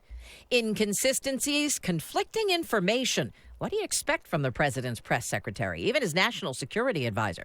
CBS's Margaret Brennan after today's daily White House briefing. Both Sean Spicer and the NSA, the national security advisor to the president, basically said they can't keep up with what the president is actually doing. That was, in fact, a quote from General McMaster saying in many ways the National Security Council of the United States is trying to keep up with the president. The president, President Trump, threatening to end those daily briefings. We just don't have them. Unless I have them every 2 weeks and I do myself. We don't have them. I think it's a good idea. Mr. Trump on Fox News. A new ad for the Marines is not like all the others. It's the fighting spirit. The person in combat gear gripping an M16 is a woman. The Marines struggling with the perception it is the least welcoming of women among the military services. Former First Lady Michelle Obama calling out the Trump administration for delaying federal rules aimed at making school lunches healthier. Think about why someone is okay with your kids eating crap. Why would you celebrate that? Mrs. Obama urges parents to question the motives behind the decision. A plan to pluck pollution from the Great Pacific Garbage Patch. I'm Peter King. The ocean cleanup hopes to have its giant floating booms and screens about halfway between Hawaii and California by this time next year. Founder Boyan Slat says instead of chasing after the plastic, they'll use the ocean's currents. Letting the plastic come to us. Via Skype, Slat says those barriers are about a mile long and should save both time and money. And because it's in a U shape, the plastic then moves towards the center, becomes concentrated, and then we can take it out and ship it to land for recycling. Eventually, he says about 50 screens could help clean up about half of the Great Pacific Garbage Patch in about 5 years. The Dow closed down 22 points today at 20,896. This is CBS News. Have you ever felt tricked or deceived into buying something? Nothing is worse than being lied to by a salesman. Well, most timeshare owners know exactly that feeling. Well, if you made a big mistake and bought a timeshare you now regret, there is hope for you out there. You can finally undo that crooked contract and start putting that money back into your wallet by calling resortrelease.com. Why keep paying for something you no longer want or use? If you want out of that timeshare forever, contact resortrelease.com. They'll legally and permanently end that timeshare contract, guaranteed. That's a money-back guarantee. If you don't get out of your timeshare, you don't pay a penny. That's right. They'll do a free case review for you. What are you waiting for? They're BBB accredited, A+ rated, and get the job done. Stop paying for that timeshare you feel you were scammed into purchasing. Visit resortrelease.com or call 888-308-5955. That's resortrelease.com or call 888-308-5955. Call them today. Want to have your candy and eat it too? If you're worried about your weight, worry no more. Some major chocolate and candy companies have joined together in a pledge to reduce calories in the products they sell in the U.S. Mars, Nestle, Wrigley, and Lindt say they're committed to reducing calories on at least half of their individually wrapped items to no more than 200 calories. That could affect some popular candies ranging from M&Ms to Butterfinger bars. Nestle says it has developed technology that should allow it to reduce sugar content by up to 40% without affecting taste. Customers, of course, will be the ultimate judges. Jim Sheneby, CBS News. Hallelujah. The popular a cappella group The Pentatonics is losing one of its 5 founding members, teary-eyed Avi Kaplan. It's been extremely hard for me to not be able to see my family or friends when I need to or when they need to see me. It's been really hard for me not to be able to just escape to nature when I'm feeling overwhelmed. Deborah Rodriguez, CBS News. Wouldn't it be great if you could stop crime before it happens? With the Ring Floodlight Cam, you can. I'm Jamie Siminoff, inventor and founder of Ring. Floodlight Cam is a motion-activated HD security camera that connects right to your phone, so you're alerted when anyone steps onto your property. You can now see, speak, or even sound an alarm right from your phone, anywhere, anytime. Does your floodlight prevent crime? Ours does. Go to ring.com/advantage and save $150 off of a Ring of Security kit. That's ring.com/advantage.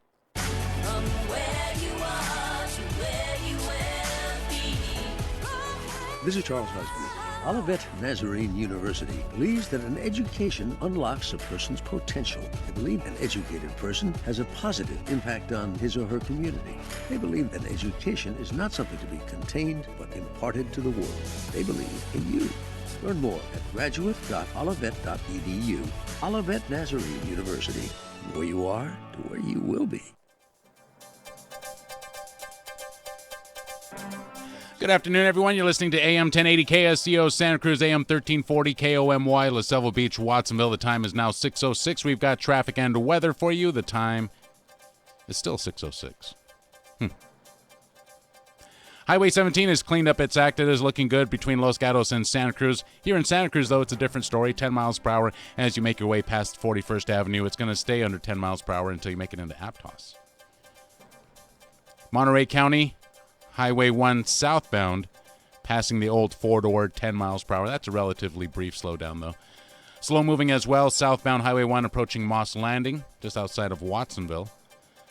Through Coyote Valley, top speed 10 miles per hour. Stop-and-go traffic southbound 101 in Gilroy, and then slowing down again. Yeah, it looks like stop-and-go near Anzar Road, southbound 101. Be on the lookout for an accident out in that area. Your weather forecast for this evening, mostly clear conditions are expected. Lows should be around 48 degrees. Tomorrow, sunny. Highs will reach the mid-60s. Sunday will be even cooler. Highs expected to reach only 60 degrees. Your Monterey Bay boaters forecast for tonight. Northwest winds 20 to 30 knots. Wind waves 4 to 6 feet. And west swells 7 to 9 feet at 12 seconds. 71 degrees outside KSCO Studios. The time now 6:07. We're going to hand it over to Phil Deseth, who's standing by. He's got your headlines, so we're going to let him go ahead and do that. KSCO.com, traffic, weather, podcasts, and headlines. Check it out tonight, 24 hours a day, 7 days a week. KSCO.com is always there. Here's Phil.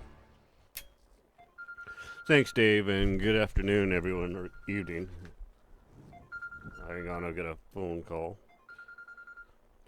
A Morgan Hill woman described as at risk has been reported missing. 18-year-old Desiree Atkins Qualls left her home May 4th in Morgan Hill and walked to the bus stop on Monterey Road at Vineyard Boulevard. She never reached her destination in San Jose. Atkins Qualls has a history of depression. Anyone with information on her whereabouts is encouraged to contact Morgan Hill Police. The remains of a missing Santa Cruz woman have been identified. 29-year-old Jeanette Harum walked away from Sutter Maternity Center on November 22nd, 2012, where she had recently given birth to a baby boy. Because of her lifestyle, she wasn't reported missing until 2014. Harum's remains were discovered in 2016, but only recently identified. The disappearance and death are being investigated as suspicious. And the Monterey County Sheriff's Office arrested 4 people in connection with a jail smuggling operation. The arrest came following an investigation launched last month after methamphetamine was found in the jail. Investigators determined the drugs were being mailed into the facility, and search warrants were served Wednesday at 3 locations on Gardner and May Avenues in Salinas associated with that mail. Police seized weapons and 2 pounds of meth and pot. 36-year-old Michael Meza, 27-year-old Gregorio Solis, 28-year-old Luz Solis, and 34-year-old Sergio Ruiz were arrested and booked into county jail. And the Every Child Outdoors Foundation is hosting a benefit to celebrate Outdoor Science School and support educational equity in the outdoors. Tavia Avila has the details. Attendees will enjoy a dinner catered by My Mom's Mole, live music, drinks, dancing, and prizes. All proceeds will go to fund Santa Cruz County Elementary School students' participation in outdoor education. The event will be held tomorrow from 6 to 9 p.m. at the Santa Cruz Food Lounge, located at 101 Center Street in Santa Cruz. This is Tavia Avila for KSCO Radio News. And Save Our Shores collected more than 2,000 signatures in an effort to end illegal sand mining in Marina. A year ago, the Coastal Commission issued a cease and desist notice of intent to the Cemex Corporation. The notice cited numerous violations that are impacting the environment. According to Save Our Shores, Cemex has not complied. KSCO spoke with Communications and Advocacy Manager Ryan Calabas on the topic. 2,000 signatures were more of a nudge that policymakers and enforcement agencies knew that this was a large public-supported issue, that the public was now aware of this issue, that they do not want this issue in their backyard, and that there needs to be a mutual agreement to end this illegal sand mine that is impacting not only our environment, our economy, and then also our social. When we go to the beach with our families and everything, as those beaches are narrowing, especially down in southern Monterey Bay, that's going to impact our tourism. That's going to impact the ability to make memories with our future. For more information on how you can support the effort, you can go to saveourshores.org. It's 6:11. Time to get back to Flight 1080. I'm Phil Deseth for KSCO Radio.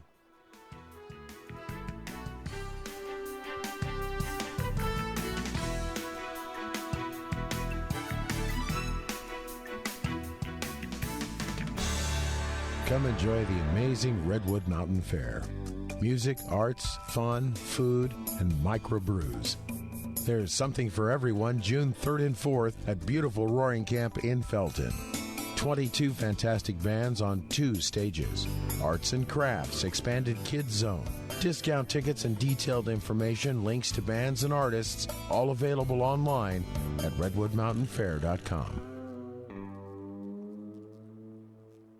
Hi, this is Larry from Bullseye Archery in Scotts Valley. I'd like to talk about people coming in with bows they've bought online and from box stores. A lot of these bows are not tuned and not set for you. We have a pro shop and we can tune them and set them for you. We charge $60 to tune your bow, and we'd be more than happy to tune the bows that you buy from these places. Or you could buy them from us and just have them tuned and you'll get it for free. I'm Jeannie. I just wanted to tell you a little bit about our new range. We have French tuning, and we give lessons there, and we had quite a few people that have really enjoyed our little range. It's only 10 yards, but it's enough to do whatever you need. We have all our supplies, and if we don't have it, we will order it for you. Bullseye Archery is located in Scotts Valley at 5299 Scotts Valley Drive, and phone number is 831-346-6156.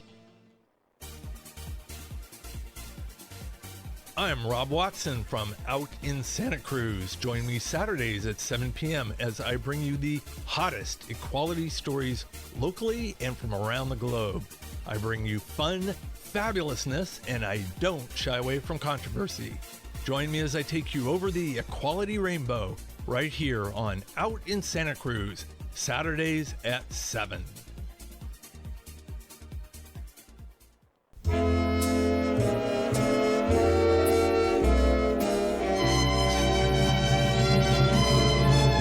We got music and weather for you here on KSCO.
DM at ksco.com. Here's a question for you, Wes. Actually, let me ask Chris, because Chris just parachuted in. Chris. Yes, sir. Let me ask you, which animal would make a better guard pet? Guard pet? Is that what? Guard animal? A guard animal? Is there a list to choose from? Because I got Yes. a good one if not. Yes. Okay, well, go ahead and give me some suggestions. Well, what I would have Yes. would be a kangaroo. The hell? Huh? Have you ever... A kangaroo is yoked, man. How are you going to train them, though? Yeah, but you're not going to train them to attack people. If they're trying to break in the house.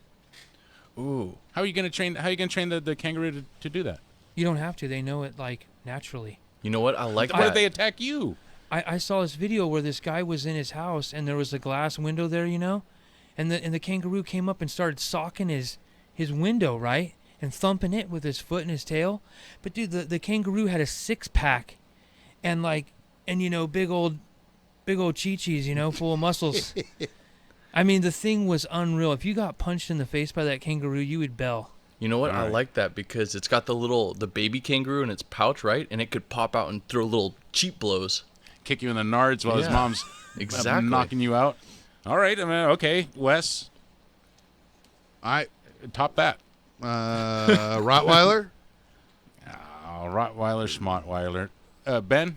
What was one of our callers saying earlier? An armed teenager? An armed teenager. Well, and I'm talking about animals here. You know, I don't know how many of you have heard. There's nothing more of an animal than a teenager. You know, one of the best animals you can pick, I've heard, is a goose. Or geese. They're vicious. Goose? Yeah, Wow. geese, right? Geese can be pretty vicious. Have you ever seen them? I think it'd be just as likely to attack you, wouldn't it? I don't know. Well, what about Chris and his kangaroo? All that honking. Yeah. You know, those geese come at you with its wings. They're out. vicious, aren't they? Oh, they're vicious. Oh, yeah, they're very vicious. They chase you. Can they actually do damage to you? Oh, they bite. They bite hard. It hurts. It'll make you leave. For instance, we have some geese, real quick, some Canadian geese that are having babies over here by the tower. No. And that daddy geese, he will chase all of the birds away. I watched it the other day. Papa Goose? Papa Goose. I mean, because it got a goose and then one more goose is geese, yeah, right? Yeah. Anyways, daddy goose. He tears up all the birds out there, though. It's crazy. Really? Yeah. That's cute. An Indianapolis Cute. man says he should. Yeah, you got to protect the little ducklings. An Indianapolis man says he should not have been ticketed for using a plastic bat to protect his 4-year-old son from an aggressive Canadian goose. Was he supposed to use an aluminum bat? James McDaniels says the goose came across a field and chased his son, so he struck it with the bat. And then again, it was a plastic bat, like one of those wiffle ball bats. McDaniel says that the goose was clearly attacking the boy, and he was only doing what he could to protect him. Marion County Animal Services ticketed McDaniel for animal cruelty. An incident report says witnesses reported McDaniel hit the bird 3 times. A Monday court hearing is planned. The Indiana Department of Natural Resources says people are allowed to protect themselves or others from wildlife, but may only use reasonable amounts of force. Lucky it wasn't my kid, because we know what we'd have for dinner that night. You would have shot him, right? Yep, he'd have had something happen. 479. Should he be ticketed? No, Chris? that's insane. It That's shows insane, you right? how crazy they are up there in Canada. You know, I saw a video where some cop shot This someone's was in dog. Indianapolis. This was and in the dog Indianapolis. was just laying down. I mean, they're crazy up there, man. People think we're crazy down here. You don't know what the ice and the snow This does happened to you. in America. He Are said we in talking Canada. about the same thing? No, it was a Canadian goose, but it Oh, happened in I Indianapolis. thought you said it happened up in Canada. No. Well, man, we're crazy here then. That's insane. Chris just took it as an opportunity to rip on Hey, Canadian people. I expected something like that to be happening up there. What do you but think, that's Wes? insane. Should he have gotten a ticket for No. it? Shouldn't have gotten a ticket at all. Ben? Well, he's going to court and he'll fight it, and I'm assuming he'll win. I mean, yeah, if you're protecting your child, then even unnecessary force.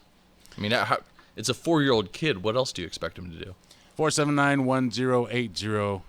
Does goose He used taste a good? plastic bat. Oh, I mean, heck yeah. You can Oh, eat yeah. goose? That's like Really? the turkey of the duck. I don't see it here on the top 10 list of restaurants.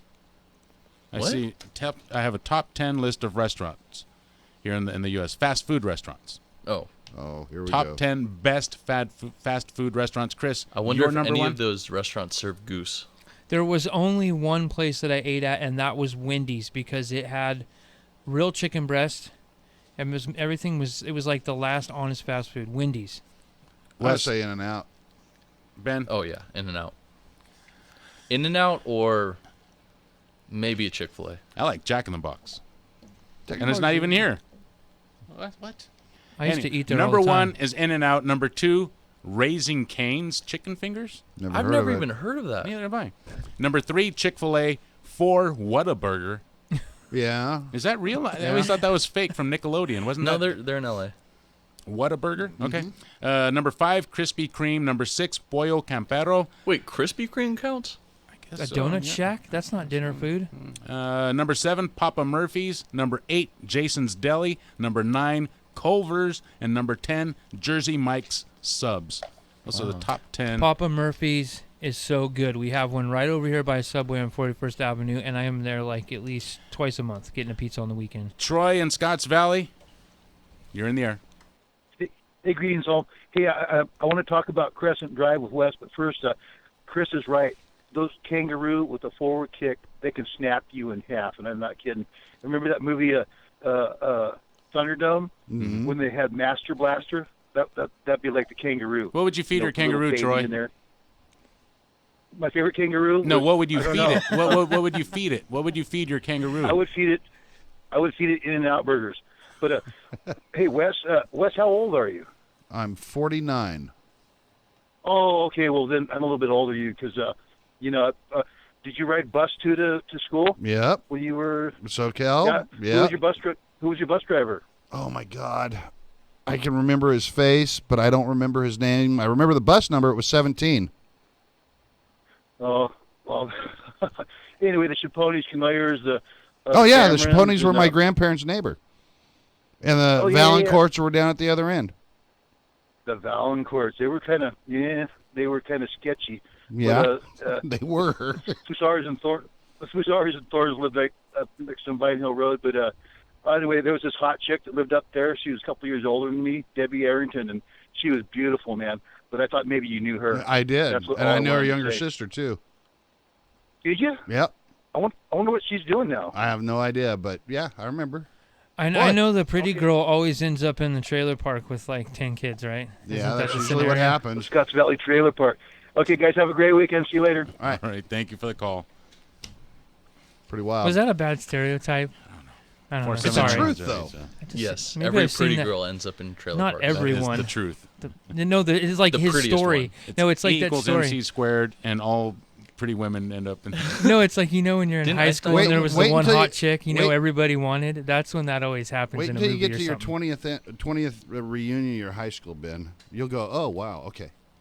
Yeah, there's some women that I knew in junior high. Lucky I escaped that. And now I look at them and go, "Holy cow, girl, you must have." Dude, we are going to get in got so much trouble. Weathered, We and are- then I wonder if I must look the same way because those girls look. I think that's the truth of it. Yeah, I think so too. And I'm just like, damn. So I say, I'm thinking to myself, my first reaction is, boy, you look like you got just left out on the wharf for years. And I think, oh man, damn. I must look the same. Like way. like a starfish. Is that what you're Jeez, saying? yeah, I like want like my leather backpack. Just guarded officers for us to leave this station tonight because there's going to be people out there getting us. 479-1080 DM at KSCO.com. New Yorker's James Comey cover upsets David Dow's lawyer. What is this? New Yorker cover generating a lot of buzz likens former FBI Director James Comey to someone else who suffered a very controversial removal. Airlines passenger David Dow. So the cover of the New Yorker shows James Comey being dragged off the plane by Jeff Sessions, right? Yeah, and I think Donald Trump's in the background. Oh, really? Yeah. And so so David Dow is upset about this? David Dow's lawyer is very upset about this. Okay, now David Dow is the guy, the Asian guy who was beat up and dragged off that plane. We all saw the video of him United screaming. We all saw that video. So his lawyer is upset about the New Yorker cover. Making a character out of his client. What is he upset about? Is he threatening to sue?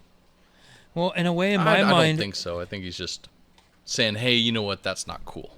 in my mind, it's like he's acting like it takes away the severity of his client's claim and what happened to him.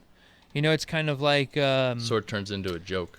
Right. When you take a song that's famous like Weird Al does, right? And you make fun of it, it kind of I always hear his song instead of like the real one when it comes on. You remember a few years ago they would auto-tune everything like ain't nobody got time for that, and then they make a song out of it. And then so this guy getting dragged off the plane is probably thinking that this isn't cool. We're going to start making fun of this and start making hit songs and Well, yeah, unfortunately, it's going to be something that people sort of poke fun at. Yeah, I mean, this is a different. We're in a different world. This kind of stuff has never been seen before.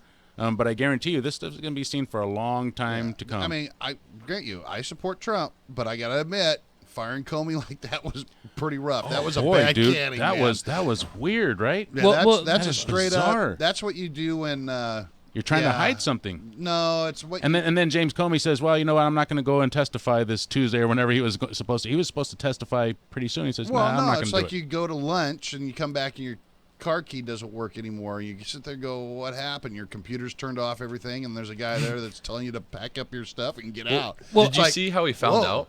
Yeah, on TV. On TV. Yeah, he was watching. That's pretty rough. You saw like a headline on a TV report, and at first he thought it was a prank someone was pulling on him.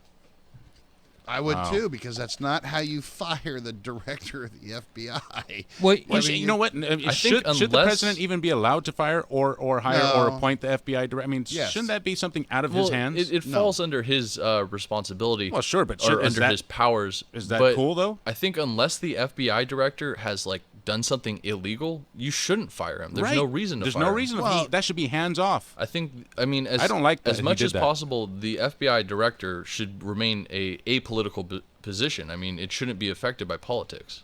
I totally agree with that 100%. But the fact of the matter is, the president can fire the director of the FBI for but any it's- reason that's- that he wants. I don't know if that's right, though. He Chris? serves Well, as the pleasure of the president. Well, for one, I don't want another J. Edgar Hoover who was there for like 40 years or something.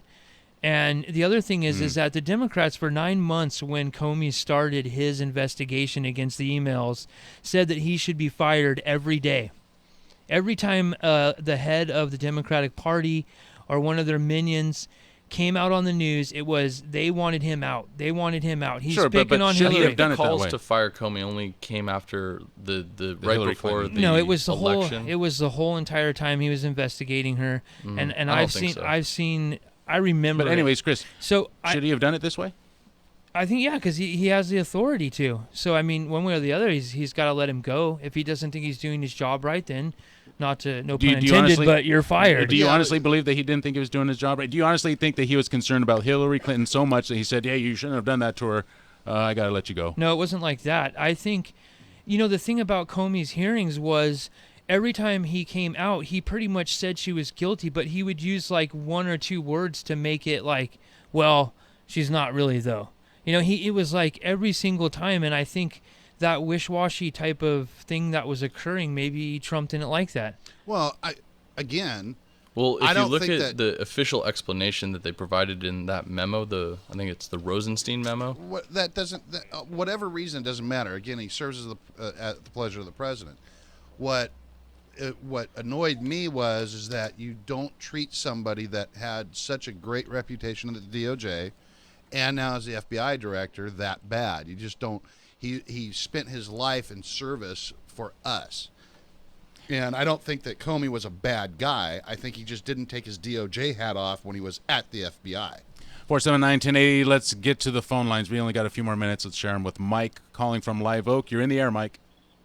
Hey, my read on Comey is he's a player, but you got to wonder, would Hillary have kept him around for much longer?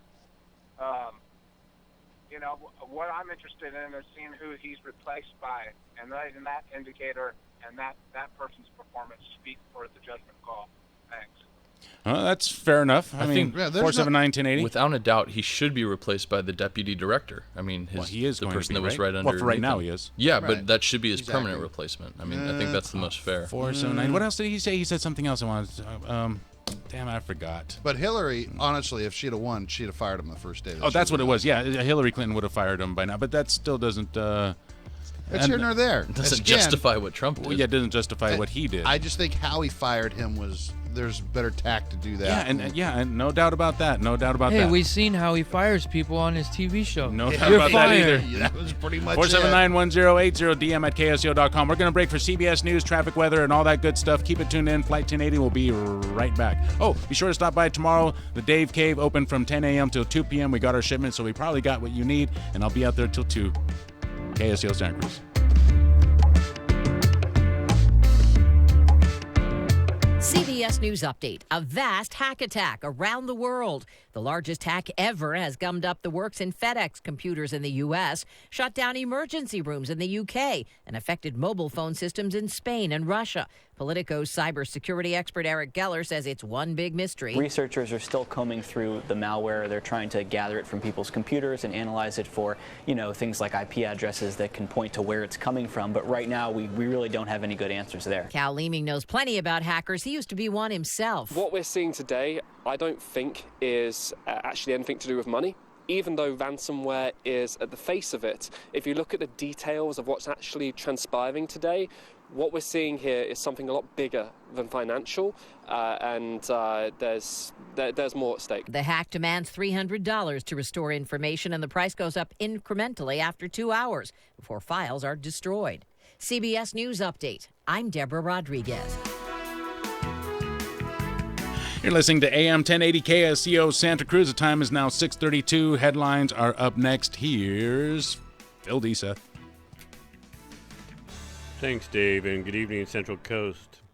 A Watsonville man has been sentenced to over 7 years in prison for DUI. 54-year-old Francisco Medina was arrested for DUI in Gonzales last July. Medina's blood alcohol was over twice the legal limit 4 hours after his arrest. It was his 13th DUI arrest. And Seaside is considering allowing marijuana sales. City officials are introducing a measure that would allow pot shops with a 10% city tax. Measure G would allow pot shops in the downtown area as well as the former Fort Ord property. The income from the marijuana sales would make up for revenues lost from expiring city grants. Currently, the city of Seaside has an ordinance that prohibits the sale of marijuana. And Caltrans will be performing slope repair work along Highway 236 next week, resulting in a full closure between Big Basin State Park and China Grade Road. The full road closure will begin Monday morning and then Friday evening, May 19th, for traffic updates and other state highway projects in Santa Cruz County. You can call Caltrans District 5 at 831-423-0396. It's 6:33. Time to get back to Flight 1080. I'm Phil Deeseth for KSCO Radio.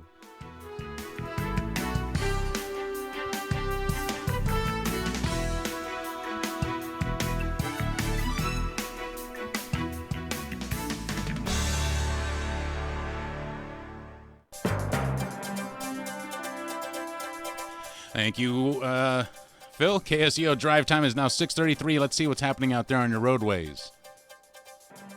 Wow, Highway 1 is still stop and go at 41st Avenue, under 10 miles per hour until you make it into Aptos. How do you like that? Over in Moss Landing, southbound 1 between Salinas Road and the Harbor, 10 miles per hour. Same thing as you're traveling through Coyote Valley, and then again in Gilroy. This time, though, it's on 101. Actually, going through Gilroy, it's stop and go, southbound 101.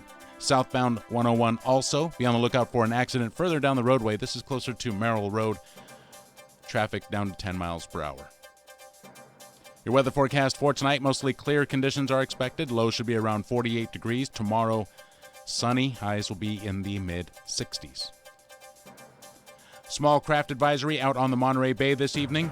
Northwest winds as well, 20 to 30 knots. Wind waves 4 to 6 feet and west swells 7 to 9 feet at 12 seconds.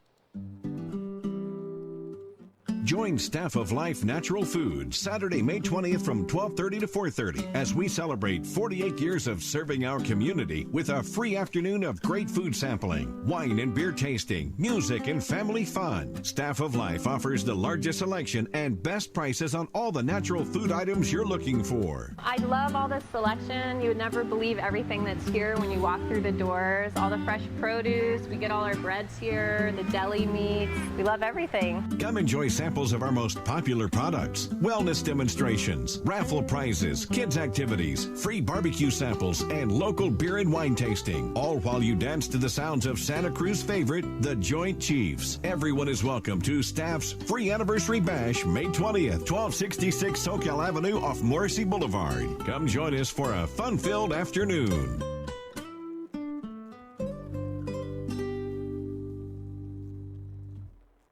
Healthcare that fits your Santa Cruz lifestyle. That's why Dignity Health Dominican Hospital and Dignity Health Medical Group Dominican work with you to make personal choices regarding your health. It's the type of care we can offer because we're more than just a hospital and medical group. We're part of this community. Visit DominicanHospital.org to find a doctor and start living healthy today. Healthcare that fits your Santa Cruz lifestyle. Dignity Health. Hello, human kindness. We've all stopped in an airport restaurant for a quick bite on the way to catch a plane, right? Well, Ella's is the airport restaurant where people from throughout Central California go just to enjoy an incredible meal. Ella, how do you get people to travel to the Watsonville Airport just to enjoy the food? The wood-fired pizza is kind of our feather in the cap. you would say, of our restaurant at the airport. We moved our beautiful Mugnini wood-fired pizza oven in there laboriously, put it in, broke doors down. From there, we cemented that beautiful machine in there, and it's really nice because our customers can actually see the food being made because we created a window for them to see the pizza station, see the pizza maker in action, and they're flipping pizzas or they're putting our chicken wings in there. It's really a great opportunity to see food made. The kids love it. They love to see the fire going. It's pretty special. Ella's at the Watsonville Airport. Every Saturday afternoon at 3, Nurse Jackie Tucker hosts Stepping In Radio, focused on health, wellness, and care for seniors and those battling chronic pain and other illnesses.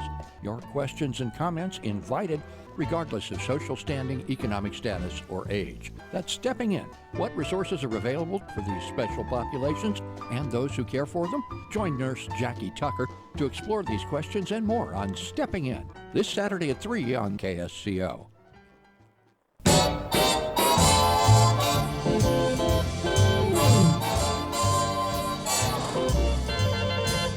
You get wonderful music on KFCO in Santa Cruz.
How do you like that?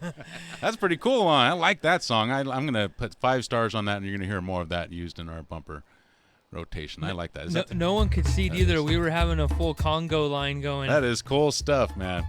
479-1080. You're listening to Flight 1080 KSCO Santa Cruz. Okay. That sounds like polka music, doesn't it? It sounds like German music to me sped up. Right. And I wonder why so much of that like mariachi music. Of that Mexican or Spanish music, why it sounds like that. I mean, it sounds like it's from Germany. It sounds like it's. It is. Yeah, it is, right? Because all the instruments they use and stuff. But how do they get from Germany to Mexico? I mean, that doesn't make no sense. That don't make no sense. We talked about it. We talked about it before though, and what it is I don't remember is there's all the brewing companies, all that beer that's been created down there, the Coronas, the Dos X's, right? You got the. That's not German. Yeah, those are German recipes. Okay, maybe. I don't know about that, but the names are certainly not Well, German. Of course not. I mean, but most of those lagers, the Germans, there's a lot of German people that live in Mexico, South America, Mm-hmm. you know, especially after World War II, right? Right. Mm-hmm. And they brought a lot of those recipes, and then yes, locals that live down there did come up with their own brews, but most of the hops and everything that were grown were migrated. 479-1080 DM at KSCO.com. So do you think MZ would have any problem if we got girls dancing in the camera in the background? No, I don't think he'd have a problem with that at all. I think we'd end up with more I think people. we'd have a problem trying to get them to do that. We're professionals. We can still hear and talk on the mic while they're dancing behind us. How are you going to get them to dance behind us, Wes? Well, we put headphones on them, make them use their Walkmans. What? Walkmans. Jeez. You just took us back to the 80s, like Wow. in a flash. In the 1880s. You know, they could be just dancing behind us as we're doing the show. Hey, you said Walkman. I want to tell everybody I saw the Guardians of the Galaxy 2. Oh, was it good? It was good. I keep hearing that. It man. was really good, man. I haven't even seen the first one. But You haven't? No. The first one's great. You got to see I it. know, everyone See, the tells thing me is like when X-Men and all those other kind of movies like that, right? They get all serious. Mm-hmm. You know, it's like they're trying to keep some kind of serious thing. That just like flattens it all. Right. It makes like the biggest villain look like, you know, so kooky, and I gotta great. watch it. Yeah. 4719. Let's get out to the phone lines. Let's do it. And then we'll finish up the headlines. All right, let's go out to Ben Lomond. Wendy, you're in the air. Hello. Yeah, Guardians of the Galaxy is great, but I mean, Hooked on a Feeling, the ooga chaka, ooga ooga ooga I hate chaka. that song. Oh, I come like it. on. What's the matter with you? Oh, I loved it in the day. I love it still. I just wanted to point out that Spain was part of the Holy Roman Empire, the Austro-Hungarian Empire, so they were connected with the Germanics that way, and I think that's where the Oompa comes from. That's my theory. Okay. Yeah, just wanted to add that to the discussion and kind of make you think about that way back. All right. Wendy. Hey, Wendy, do you know about the brewing down there? Have you ever heard that before? I'm not a beer connoisseur. All right, I just thought I'd ask. Why not? You know some stuff. Thank you for the call, Wendy. 479-1080. Everybody knows some stuff. Well, whatever. Yes, but Wendy knows some stuff. Let's head out to line 2. Andres is calling from Royal Oaks. You're in the air. You can get dancers if you make it a contest, if you offer them BTT for the best dancer. Andres. That's a good idea. But for the German connection, I've heard that too, and I've heard that the Corona is a German-style Pilsner. Yep. I've also heard that Chihuahua, the state of Chihuahua in Mexico, there's a place called the Copper Valley, and there's a lot of German ancestry Mexicans there who have, fair skin, blue eyes, blonde hair. That's how they ended up with those blue eyes. Yeah, okay, I've heard that before too.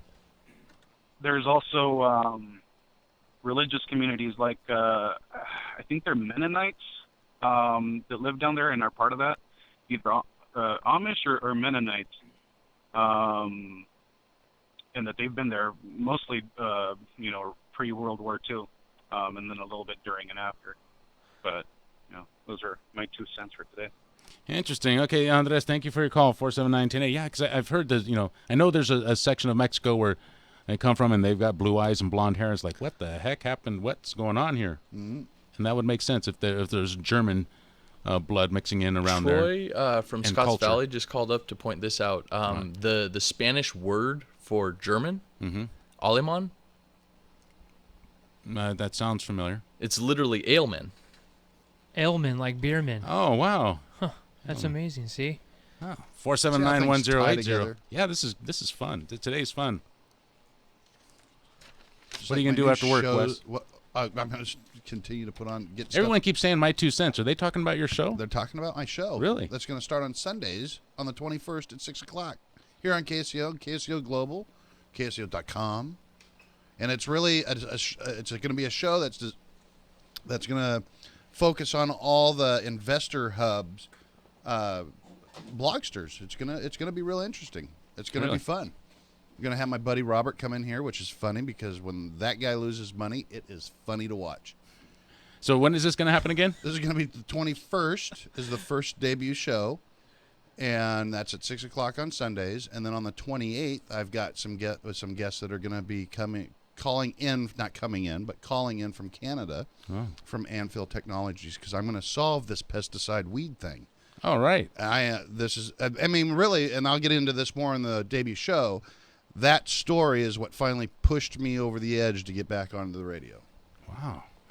479-1080. So that'll be happening this month, the 21st. Is the first show. All right. So that's like 2 weeks from now? Right. No, it's a week from Sunday. And then on the 28th, I'm going to solve the pesticide weed issue. Wow. It's going to solve 2. You're busy, man. Yeah. No, it just pissed me off. You guys know it, too. I think what I do, I brought it up every Friday for a month straight. Yeah, we noticed. We noticed that it was kind of bugging you. Yeah. All right, let's get out to the phone lines. Keith and Aptos, you're in the air. Yeah, how you doing? Yeah, I spent a lot of time in Mexico, 35 winters in Baja, and the guy was talking about the Copper Canyon, one of the 7 wonders of the world. But yeah, some guys from Brussels and actually Germany area immigrated there and started making their own beer. Otherwise, they wouldn't have really any good beer down there. That is a fact. But hey, Dave, you get a chance, or anybody listening, on the Vice channel, there's a really good documentary called "The Mormons in Mexico." It's a must-see about the cartels trying to take the Mormons, knock them out, and get them out. And the Mormons said, "Heck with that! I've got a bunch of guns," and pushed back, and they're still down there. They got a whole Mormons, town to huh? What? Yeah, That's crazy. I thought the Mormons were like peaceful. What's it called? Mormons in Mexico on the Vice channel. All right, Keith, I'll check that out. Thank you Maybe for your that's the call. Quakers I'm thinking. 479-1080. Yeah, because the Mormons have been fighting ever since day one. DMIK. They've been persecuted since day one. Right. Here's I didn't want to argue with that guy, but here's a fact: Mexico does not have any good beer. He said, if it wasn't for the Germans, Mexico wouldn't have any good beer. They don't have any good beer, period. If that's the best the Germans got, Corona, are you kidding me? For it to taste even decent, you have to pour lemon in there? Shh, get out of here with that. That's crap. That's crap. They got crap. good tequila, though. Caca. No, the thing is they had to make a beer for the climate down there. So maybe those Pilsners are the only type of thing that would work. Yeah, because they taste like water. They go down like water. You know what? When you're out on crap. a boat fishing or you're out on a boat all day, you want like a Coors Light or a Bud Light because you want it like water. You don't want a thick beer in you when you're bobbing and weaving. That's why all those Drink boat people. water. No, because you still get buzzed. But beer came from the old. I mean, the reason that beer, if I remember correctly, was to ferment water so you could drink it because most water was really bad. Right, for that's you. the truth. You had to drink beer. Everyone did. Yeah. Even if you're an infant, you If drink you're it. kids, drunk kids walking around everywhere. Everywhere. I don't know how we even made it this far. How did it happen? We had grapes. Oh, hey, speaking of being drunk, did you go to our Facebook page? No. You know the rail trail, people are always trying to figure out what we should do with the rail trail. Well, there's one guy in the Santa Cruz Good Times has designed this bicycle that goes on the railroad tracks. Oh, that's Whoa, cool. Yeah, that's you got to see it. awesome. Watch, I'll dig it up right here. It's on our Facebook page. Did you see it, Ben? That guy who made that bike? Yeah, I saw that. What do you think about that? Well, how would you ever pass anyone? I don't know. That's what I'm saying. So look at this, you guys. Can you see this? Okay, look at the big screen. Good question. I'm going to our What happens Facebook if you get page. some So here's this guy. He's little old lady in front of you. He's got this bike and he's going to assemble it. Oh crap! Look, can you see it? Can you see it, Chris? Okay, so he puts it on the railroad track, and actually he's testing this out there by Seacliff Beach or Seascape. This is a local video. This guy is local, so he has this bike. One side mounts on one side of the tracks. There's a wheel that goes over to the other side. Third wheel that goes to the other track. A third wheel that goes on the other side, and a guiding wheel that goes in front of your bicycle. And so basically, anybody walking down the center of the tracks gets taken out. You get taken out, boy. Look at him. Look at him go, though. There he goes. That's pretty cool. That is cool, right? Right. What do you think about that? 479-1080? I don't think I have anything nice to say about it for some reason. I mean, it seems cool, but I don't know. All these negative thoughts come into my mind for some reason. Just keep them to yourself. And I'm looking at this between the tracks, and it was all nice and smooth. I mean, a mountain bike go down that. I think it's cool, Chris. All right. It is cool. It's kind of different. 479-1080. Let's get out to the phone lines. You ever seen one of those guys on the mountain bikes that literally rides on the tracks? Like a normal mountain bike, and they're just so good at balancing they can ride along the tracks. On the rail? Oh yeah. Wow. This guy has it so that you don't have to be that good. Your balance doesn't have to be that good. Check it out on our Facebook page. Let's see what Jim in Seaside has to say. You're in the air. Hey guys, in the last couple of decades, there has been an explosion of microbreweries, vineyards all over California and the States. Yeah, I mean, you can't even go in the foothills in the gold country, and it's all vineyard. My question to you is, do you know what the principal byproduct of brewery is? The CO2? The byproduct? Yeah, CO2. That was a shot in the Toxic dark. gas. Good grief. Yeah. It's just exploding out of all those places. And there's your tip for the day. Well, hey, that's what we got Thank plants you, Jim. for. 479-1080. Luckily, the Earth has a lot of plants on it, and they love CO2. And then they turn it into oxygen for us to breathe. I wonder if that balances out the amount of like hops and grapes that they have to grow to make their wines and their beers. Does that balance out with the amount of CO2 they produce? I'm sure it probably would. The problem with CO2 production is us. It's not, I mean... Well, yeah, we're the ones who make beer and wine. Well, but even then, I think that there's enough... It would correct itself without the addition of cars and the other things that we have that pollute the air. That's just natural stuff. I think the Earth could handle that. Well, the CO2 they're starting to prove more and more from even liberal scientists that it's not what they're thinking it is. The biggest problem is low-level air where we breathe and groundwater. That's where everything's getting polluted. Most of the heavy metals that come out of your tailpipe go up and they fall back down again because they're heavy. And that gets into streams like diesel. You'll see when a diesel cloud comes out and then it drops back down. Well, that stuff, when it hits the road, then when it rains, it washes off the road down into the creeks and the ocean and everywhere. And that's like the real problem. It's like at our level. It's not way up in the sky. 479-1080. I remember somebody brought up brake shoes. And they said, can you imagine how much brake dust goes out into the ocean? I mean, every single car out there has 4 brake pads. And remember when they were asbestos, too, when they used to make them all with asbestos. Yeah. Let's get out to line 1. We're gonna pick up Greg calling from Live Oak. You're in the air, Greg. Hey, there's a lot of delicious microbrews here in America, but as far as the biggies, the Buds, coolers, and all that, Mexican beers are 1,000 times better. I don't know why you hate on Mexican beer. I don't like it. There's some very good Mexican beers, and you need to just sample the whole country and come back to me. Thank you. All right, thank you for the Dave. call. 479. I got it. 10A. What? You are on a deserted island. Yes. And there's nothing to drink. How did I get here? Let me go home. I want my pizza. You crashed flight 1080 there. All right. The only things to drink are either a Coors Light, let me say, or a Corona. Is it warm or cold? They could be cold. Okay, say that again. Coors Light or Corona. If I'm stuck on an island, and those are your only options. I don't have water. You don't have water. Can I you drink don't have my own water? No. No, you don't have a filter. No, you need to drink something so that you can. Corona or what? Corona or Coors Light. Or no, a Natty Ice. Ooh. Damn, boy. Ugh. I must be an alcoholic in this scenario if I'm going to, right? If I'm. You have no other option. There's more alcohol in the Natty Ice. Okay, natural ice, Coors Light, or what? Or Corona? Yeah. Do I have lemon? Yeah, sure. Okay, then I go with Corona. Sure. I think basically what that guy's point is, I mean, cheap Mexican beer is still better than cheap American beer. Like a Corona is better than a Coors Light? Yeah. No.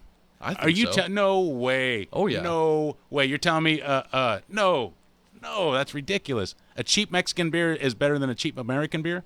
Yeah, if you're talking about a Corona as a cheap Mexican beer. Nope. I'd take a Corona over a Budweiser any day. Yeah, absolutely. But Corona is not a cheap Mexican beer. I mean, cheap Mexican beers are you've never even heard of them. You know what I used to like when I used to drink? There is some real stuff that'll give you the. I mean, I used to like the you'll be Modelo. sick. The Modelo. Modelo's all right. That was the one I used to like. Dos Equis, those are ones that you hear, and they're up here because they're fairly decent beers. But I guarantee you there's some real crap-inspiring beers down there that will have you sitting on the toilet. I'm sure there's a lot worse beers in America than Budweiser. That specifically is going to happen to you. You'll be sitting on the toilet. For years. Richard in Felton is online, too. You're in the air. I just want to mention I was in Ensenada quite a few years ago, but I think it also it was a beautiful Modelo, most delicious beer, and I'm a German American. Going back to other people talking about in Mexico, sharing our beer craftsmanship. But anyway, it was the most delicious beer I ever had in my life. It was a local bottled beer out of Ensenada. And I'm sorry, I wish I could have bought them up, but oh my God, it was so delicious. Wasn't because it was hot, wasn't because all that stuff. It was the most delicious beer, just like the previous caller said. You guys have some of the best beer bottlers. One other question, if I could throw it out to your guest host. Sure. The chemical percolite. It's a solid chemistry, rocketry material that's you're finding it all over in the ocean because we keep finding these solid rock rocket boosters. And I was just wondering if you wanted to say anything about that. Thank you. Thank you for your call, Richard. 479-1080. Chris, you have anything to say about rocket boosters and polluting the oceans? Well, that's just what it's one doing. more thing. That's what it's doing. Just one more thing polluting the ocean. Right. 479-1080. So, yes or no? Kimberly Guilfoyle, next press secretary, Chris? Sure, why not? Yes or no? Kimberly Guilfoyle, the next press secretary, Wes? God, I hope so. Who is that? Type it in real quick, Yeah. Ben. Type it in. Kimberly Guilfoyle. She's a lot older than way. Ben. Guil. Let's just put it this way. F-O-Y-L-E. Nobody's going to pay attention to what she says. Kimberly Guilfoyle. I think she's a former Victoria's Secret model. She works for Fox News. Well, she was also a prosecutor in San Francisco. That's right. Yeah, she was a prosecutor. And she used to be married to Gavin Newsom, which I don't understand that at all, but whatever. Yeah. But, yeah, she's... 479-1080. My wife is smoking hot, but Kimberly Guilfoyle is also smoking hot. Just to throw that out there.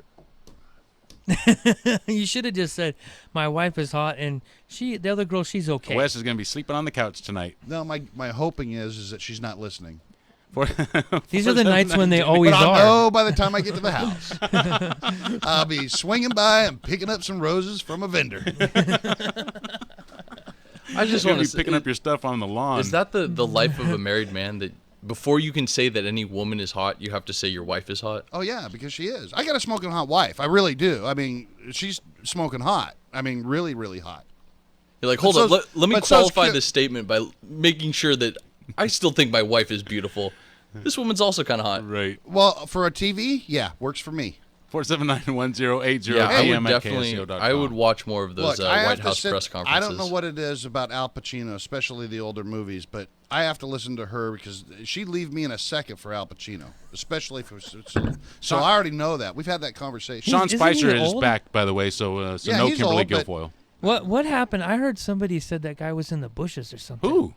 Someone was telling me that last Sean night. Spicer? Yeah, he was trying to avoid the press, so he was just kind of like hiding, not in the bushes by himself, but he was in the circle of people and just kind of positioned himself. What was he so the like press in some mossy oak? And he was. No, I don't know. He's what back it was. in the. He's back now, though. He was apparently finishing up some Navy training or fulfilling an obligation for his. Yeah, I think he's a reservist. Yeah, reservist. Yes, he's a reservist. 479-1080. How much time do we got? We got less than a minute. Let's share it. No? Okay, that's Jason. 479-1080. Either that or else Ben's telling me, wax on. And tomorrow, Dave will be in the Dave Cave from 10 to 2. So stop by and get all your lovely longevity stuff. Get your tangy. Get the tangy on. Your healthy start packs. Get your glucogel. Get your glucogel, your digestive support. We've got it all. 479-1080. If you can't make it by, have it delivered to your house. Call 218-5726. 831-218-5726. Get it delivered to your house. 30% discount. 30-day money-back guarantee. You cannot lose. 218-KSCO. Call that number right now. We'll get the stuff delivered to your house. So I'm going home, and I'm going straight to the doghouse. CBS News up next, Wes. Thank you, Chris. Have a great week and put your tray tables up. We're landing. KSCO Santa Cruz. CBS News, I'm Deborah Rodriguez. Global blackmail spread on the internet. An estimated 100 countries are dealing with a hack attack that demands money for computer files. Here's CBS's Bill Rakoff. Politico's Eric Geller says it's believed that the Microsoft flaw was exposed in a leak of NSA information. This is a situation where this code has been published in the wild.